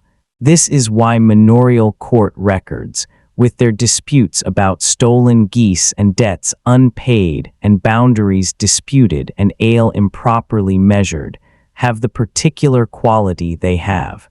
These were not trivial matters. In a world where the village was the world, the social relationships of the village, who was trusted, who was not, who owed whom what, who had behaved well and who had behaved badly, were the entire fabric of social life. Getting those relationships right or failing to had consequences that stretched across decades. Festive culture and the world turned upside down medieval festive culture also contained something more transgressive, the licensed inversion of hierarchy. On certain occasions, most notably the Feast of Fools, associated with the New Year period in some regions, and the boy-bishop tradition at some feast days, normal hierarchy was ritually reversed. A fool was elected king for the day. A boy was made bishop. The servants ate at the high table while the Lord waited on them. These inversions were contained and temporary. They had the explicit permission of the authorities they inverted. The Lord allowed the servant to play Lord for a day. The bishop permitted the boy to play bishop. And they reinforced hierarchy as much as they challenged it, by demonstrating that the inversion was exceptional, that it required specific permission, that the normal order was restored the next morning. But they also expressed something. A recognition that hierarchy was a construction, that it could be imagined differently, that the people at the bottom had opinions about the people at the top that were most safely expressed through the licensed medium of festive comedy. The same energy appears in popular literature, the tales of Robin Hood, which were circulating in forms recognizable to the modern reader by the 14th century, in which a yeoman outlaw from the forest outwits corrupt officials and discomforts the powerful on behalf of the poor. Robin Hood was popular. He was popular among exactly the people whose situation he reflected, and his popularity tells you something about how those people thought about the world they lived in. They knew it was unjust. They had always known. The feast day, the ale, the song, the carnival inversion, these were not consolations for people who had accepted their condition. They were the expressions of people who understood their condition clearly and found ways within it to insist on their own humanity. Now, you have feasted. You have danced, perhaps, and sung and argued, and watched the fool play Lord for a day. But there is a world beyond your village that we have not yet properly discussed. Because even in the most intensely local of lives, the wider world arrived. The world beyond the hedge, what you knew about elsewhere. A common assumption about medieval peasants is that they knew nothing about the world beyond their village, that their entire horizon was local, that the wars and politics and trade routes of the wider world were simply invisible to them. This is wrong, but interestingly wrong. It is wrong because information traveled in the medieval world with more effectiveness than the image of sealed, static villages suggests. The market day in the nearest town brought people together from multiple villages. The priest brought news from the diocese. Itinerant merchants, tinkers, minstrels, traveling friars, all of these mobile figures carried information as they moved. The pilgrimage routes were information highways. Soldiers returning from wars brought news of campaigns. The letter carriers of great lords moved information between estates and between regions, and medieval people, even illiterate medieval people, had a framework for understanding the world beyond their direct experience. That framework was primarily provided by the church and by the secular culture of chivalry and romance. The Crusades, which ran from 1095 to the late 13th century, were known to the entire population of Western Europe. The great sieges, the famous kings, the outcome of battles, these were topics of sermon and song and conversation. A medieval peasant did not know the world in the way that a modern person with access to global media knows the world, but he was not ignorant of it. He had a mental map that extended beyond his parish boundaries, organized by different principles than a modern geographic or political map, but real and functional. The market town most peasants in the high medieval period lived within a day's walk of a market town. The market was not a casual arrangement. It required a royal charter, a formal grant of the right to hold a market on a specific day in a specific place. These charters were sold, and the records of their granting are extensive. By the 13th century, England was covered in a network of market towns that met weekly, and that drew traders and sellers and buyers from the surrounding countryside. The market was the point of interface between the peasant household's economy and the wider commercial world. It was where you sold surplus grain, surplus wool, surplus livestock, surplus cheese. It was where you bought the things you could not produce at home, iron for tools, salt, which was essential for food preservation and could not be produced by most inland communities, pottery, cloth of better quality than you could produce yourself, and the occasional luxury item that even a modest household might aspire to. The interaction with money, with the cash economy, was more significant in medieval peasant life than older historical accounts acknowledged. The commutation of labor services to cash rents increased the need for cash. The market provided access to it. The peasant, who was a purely subsistence farmer, entirely isolated from the market economy, was a historical rarity rather than the norm, particularly by the 13th century. Going to market also meant going to town, and going to town meant encountering a different social environment than the village. The market town had craftsmen, merchants, lawyers, clergy, officials. It had a different density, a different noise, a different diversity of people than the village. The market day crowd at a 13th century English town included people from a dozen villages, plus traveling merchants, plus the town's own population, plus animals being sold and bought, plus the noise of all of this transacting simultaneously.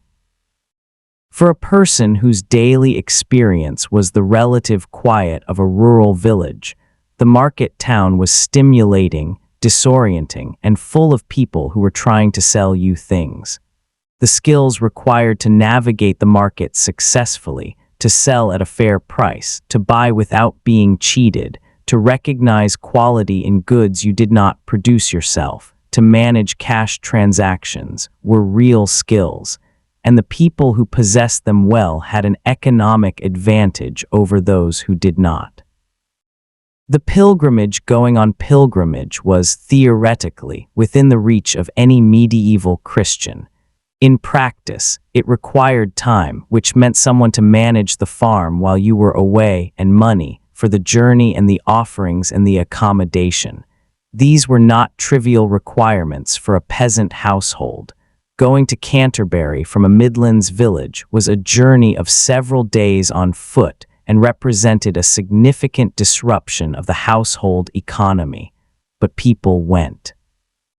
The Canterbury pilgrimage, as Chaucer's account makes vivid, attracted people from across the social spectrum, and the Knight's Tale and the Miller's Tale and all the rest of it were written for an audience that included people of merchant and artisan background who had either made the pilgrimage themselves or had neighbors and family who had.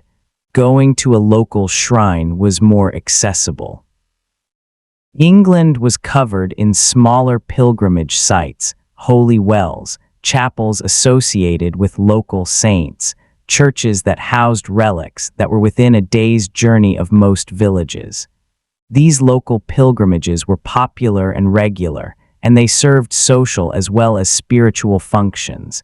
They were the occasions for travel, for encounter with people from other communities, for the purchase of pilgrimage badges and other souvenirs that formed a material culture of religious devotion. The pilgrimage badge is a small detail that deserves a moment's attention. Pilgrims to major shrines purchased small metal badges, typically cast in lead tin alloy, that depicted the shrine's emblem and were worn on clothing as evidence of the journey made. Enormous quantities of these badges have been recovered, primarily from rivers in England and the Netherlands, into which they were apparently thrown as offerings on the return journey. They tell us that tens of thousands of people made major pilgrimages, and they survive in collections that span the entire range of medieval design and craftsmanship. They are also, incidentally, the earliest example of the tourist souvenir. War and the Village War came to the village eventually, in one form or another. Medieval England had military obligations that extended down the social ladder. The Statute of Winchester of 1285 established that all freemen were required to maintain arms appropriate to their wealth for the defense of the realm. This did not mean that every peasant was a soldier, but it meant that the connection between the village and the military world was not theoretical. The levy, the summons of fighting men from the countryside, was a regular feature of medieval life, particularly in periods of sustained military engagement, such as the Scottish Wars under Edward I in the late 13th century, or the 100 Years' War with France in the 14th and 15th centuries. A village might lose several of its young men to a levy, and those men might return, some of them sometimes, not all of them. The men who returned brought with them the experience of having been outside their village, of having fought alongside men from other regions, of having seen towns and landscapes and the inside of foreign countries. War also came to the village in less organized ways. Armies on the march required food, and the food was sometimes requisitioned, which was a polite word for taken. Soldiers who were not being paid, and medieval soldiers were frequently not being paid on time or in full, supplemented their income by taking things from the people they passed through. The complaints about the depredations of royal armies passing through English villages are extensive and are not confined to enemy armies. England's own soldiers passing through English countryside left a trail of stolen livestock, extorted food, and occasional worse behind them. The village was never fully insulated from the wider world of violence and power. It was simply, in most years, at a sufficient remove from it that daily life could be conducted without immediate confrontation with its worst features. When that distance collapsed, in a year of campaign, in a year of particular upheaval, during the peasants' revolt or any of the local rebellions that punctuated the medieval period, the village found itself suddenly part of events that it had no particular preparation for, and the villagers dealt with those events with the same combination of resourcefulness, stubbornness, and improvisation that characterized everything else they did. The wider world in a local mind, what did the medieval peasant think about people who were not like him? He thought about them through the frameworks available to him. The church provided the most comprehensive framework, a world divided between Christians and non-Christians, with specific theologies of Jews, Muslims, and pagans that were primarily concerned with the question of salvation rather than cultural or racial difference in the modern sense. The Crusade preaching had created a popular image of Muslims as enemies of Christendom that was geographically vague but emotionally vivid. Jews were, in the medieval English village, a category of person rather than a community you were likely to encounter. Jewish communities in medieval England were concentrated in the larger towns, in London, in cities like York and Lincoln, and their daily life was almost entirely separate from the peasant village. But they existed in the popular imagination, filtered through theological frameworks and the particular cruelty of blood libel accusations, which alleged that Jews murdered Christian children for ritual purposes, a calumny without factual basis that nevertheless generated mob violence at regular intervals through the 13th century. The Jews of England were expelled in 1290 by Edward I, who cancelled the royal debt to Jewish creditors and expelled the community in a single administrative act that is among the shabbier events of medieval English royal history. The village peasant of 1290 probably did not think about this event much. The king's financial arrangements were remote from his daily concerns. What the village peasant did think about, with much more immediacy, was the people he did know who were different from him, the traveler from another region who spoke a different dialect, the Flemish wool merchant who appeared at the market with unfamiliar manners and unfamiliar goods, the Welsh laborer who drifted into the English Midlands looking for seasonal work. The English peasant of the medieval period inhabited a world that was, by modern standards, small and local, but within that world he encountered a greater diversity of people than the image of the sealed village suggests. His attitude toward that diversity was, like most human attitudes toward difference, a mixture of curiosity, suspicion, humor, and occasional violence, weighted differently by individual temperament and circumstance. He was human, in other words. In all the ways that word implies. Change, how the medieval peasant's world ended the transformation that took a century, the medieval peasant world, the open field system, the manorial structure, the villein tenure, the whole apparatus of obligatory labor and customary dues, did not end in a single dramatic moment. It dissolved. Over the course of the 14th and 15th centuries, under the combined pressure of the Black Death's demographic catastrophe, the economic shifts it produced, the political upheavals of the Peasants' Revolt and the 100 Years' War, and the slow accumulation of individual agreements and legal changes and shifts in farming practice, the world that had organized English rural life since the Norman conquest gradually transformed into something else. The most visible sign of this transformation was enclosure. Enclosure was the process by which the open fields, the great common fields with their interleaved strips, were converted into enclosed private land, typically for sheep pasture rather than arable agriculture. The motivation was economic.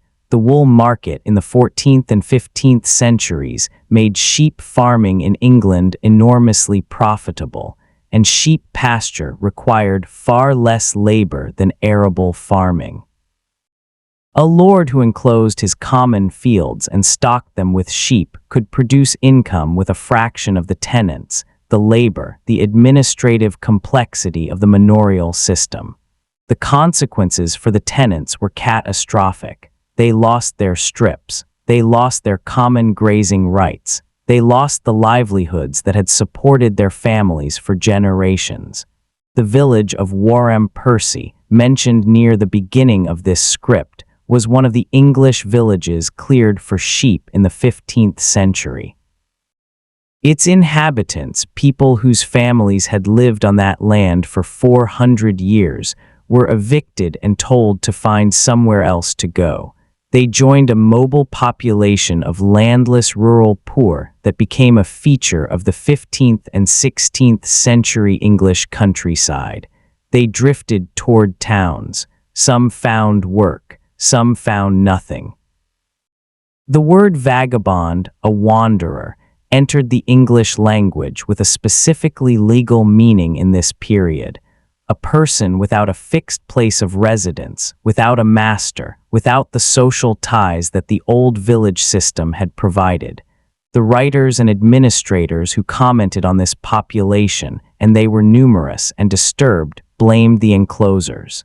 Thomas More, writing in Utopia in 1516, put it precisely: the sheep are eating the men. The sheep, the animals that were replacing the displaced peasants on the enclosed land, were consuming human beings through the mechanism of economic displacement. Enclosure was not the only change.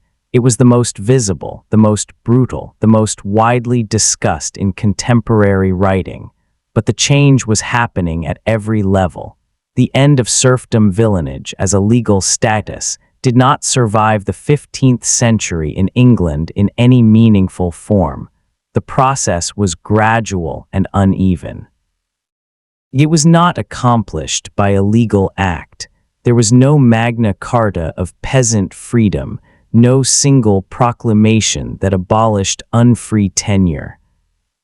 It happened instead through a combination of factors: the willingness of lords to commute labor services to cash rents, which gave tenants practical freedom even without legal recognition; the collapse of manorial court enforcement as demographic decline and administrative disruption weakened the mechanisms that had maintained the system; the movement of former villeins to towns, where their status was difficult to trace and practically impossible to enforce; and the simple practical reality that by the mid-15th century, most lords had concluded that the traditional apparatus of unfree tenure was more trouble than it was worth. By 1500, villeinage was largely a legal category without living inhabitants. People might technically hold land on villein tenure. The form of the old arrangement survived in some places as copyhold, a form of tenure in which the tenant held his land by the copy of a manorial court record. But the obligatory labor services, the heriot and the merchant, the legal unfreedom that had defined the medieval peasant's position, were mostly gone. The person who replaced the medieval villein was a new figure: the copyhold tenant or the small freeholder, a farmer who paid a fixed rent, was not subject to arbitrary labor demands, had access in some form to the courts, and whose relationship to the land was organized by market arrangements rather than by feudal obligation. He was not free in the modern sense. He was not wealthy. He was still subject to economic pressures that were often crushing, and that enclosure would make catastrophically worse for many. But he was not a serf. And the distance between the villein of 1250 and the copyhold farmer of 1500 was a distance that had been traveled primarily by the people who inhabited the land, not through the generosity of those above them, but through persistence, adaptation, negotiation, and the slow grind of historical change. What was lost when the open field system and the manorial village disappeared? Something was lost that cannot be fully recovered. Not the obligation, not the unfreedom, not the poverty and the vulnerability. Those can go without mourning. What was lost was the particular form of communal life that the medieval village had sustained. The shared management of the fields, the open access to common land, the dense social web of a community where everyone's life was materially intertwined with everyone else's. These were not only constraints. They were also a form of mutual support, a shared resource, a way of living together that distributed risk and provided a floor beneath which the worst misfortunes could not push a person quite as far as they otherwise might. The enclosure of the commons removed that floor. The privatization of land that followed turned agriculture into a business organized on individual, competitive lines, where the risks fell on individuals rather than being distributed across a community. The gains of the new system were real. Agricultural productivity improved. New crops were introduced. The landscape was transformed in ways that produced the English countryside that later centuries would consider natural and traditional. But the losses were also real, and they fell on the people with the least capacity to absorb them. The medieval village produced neither the romantic community of equals that nostalgia has sometimes imagined, nor the miserable, voiceless serfdom that the simplest histories describe. It produced something more complicated, a community of people with different legal statuses, different economic positions, different capacities, who lived in unavoidable proximity and managed that proximity with a combination of formal legal structure and informal social negotiation that was neither just nor unjust in simple terms, but was intensely, recognizably human. And now we arrive at the end. Not the end of history, that story never ends.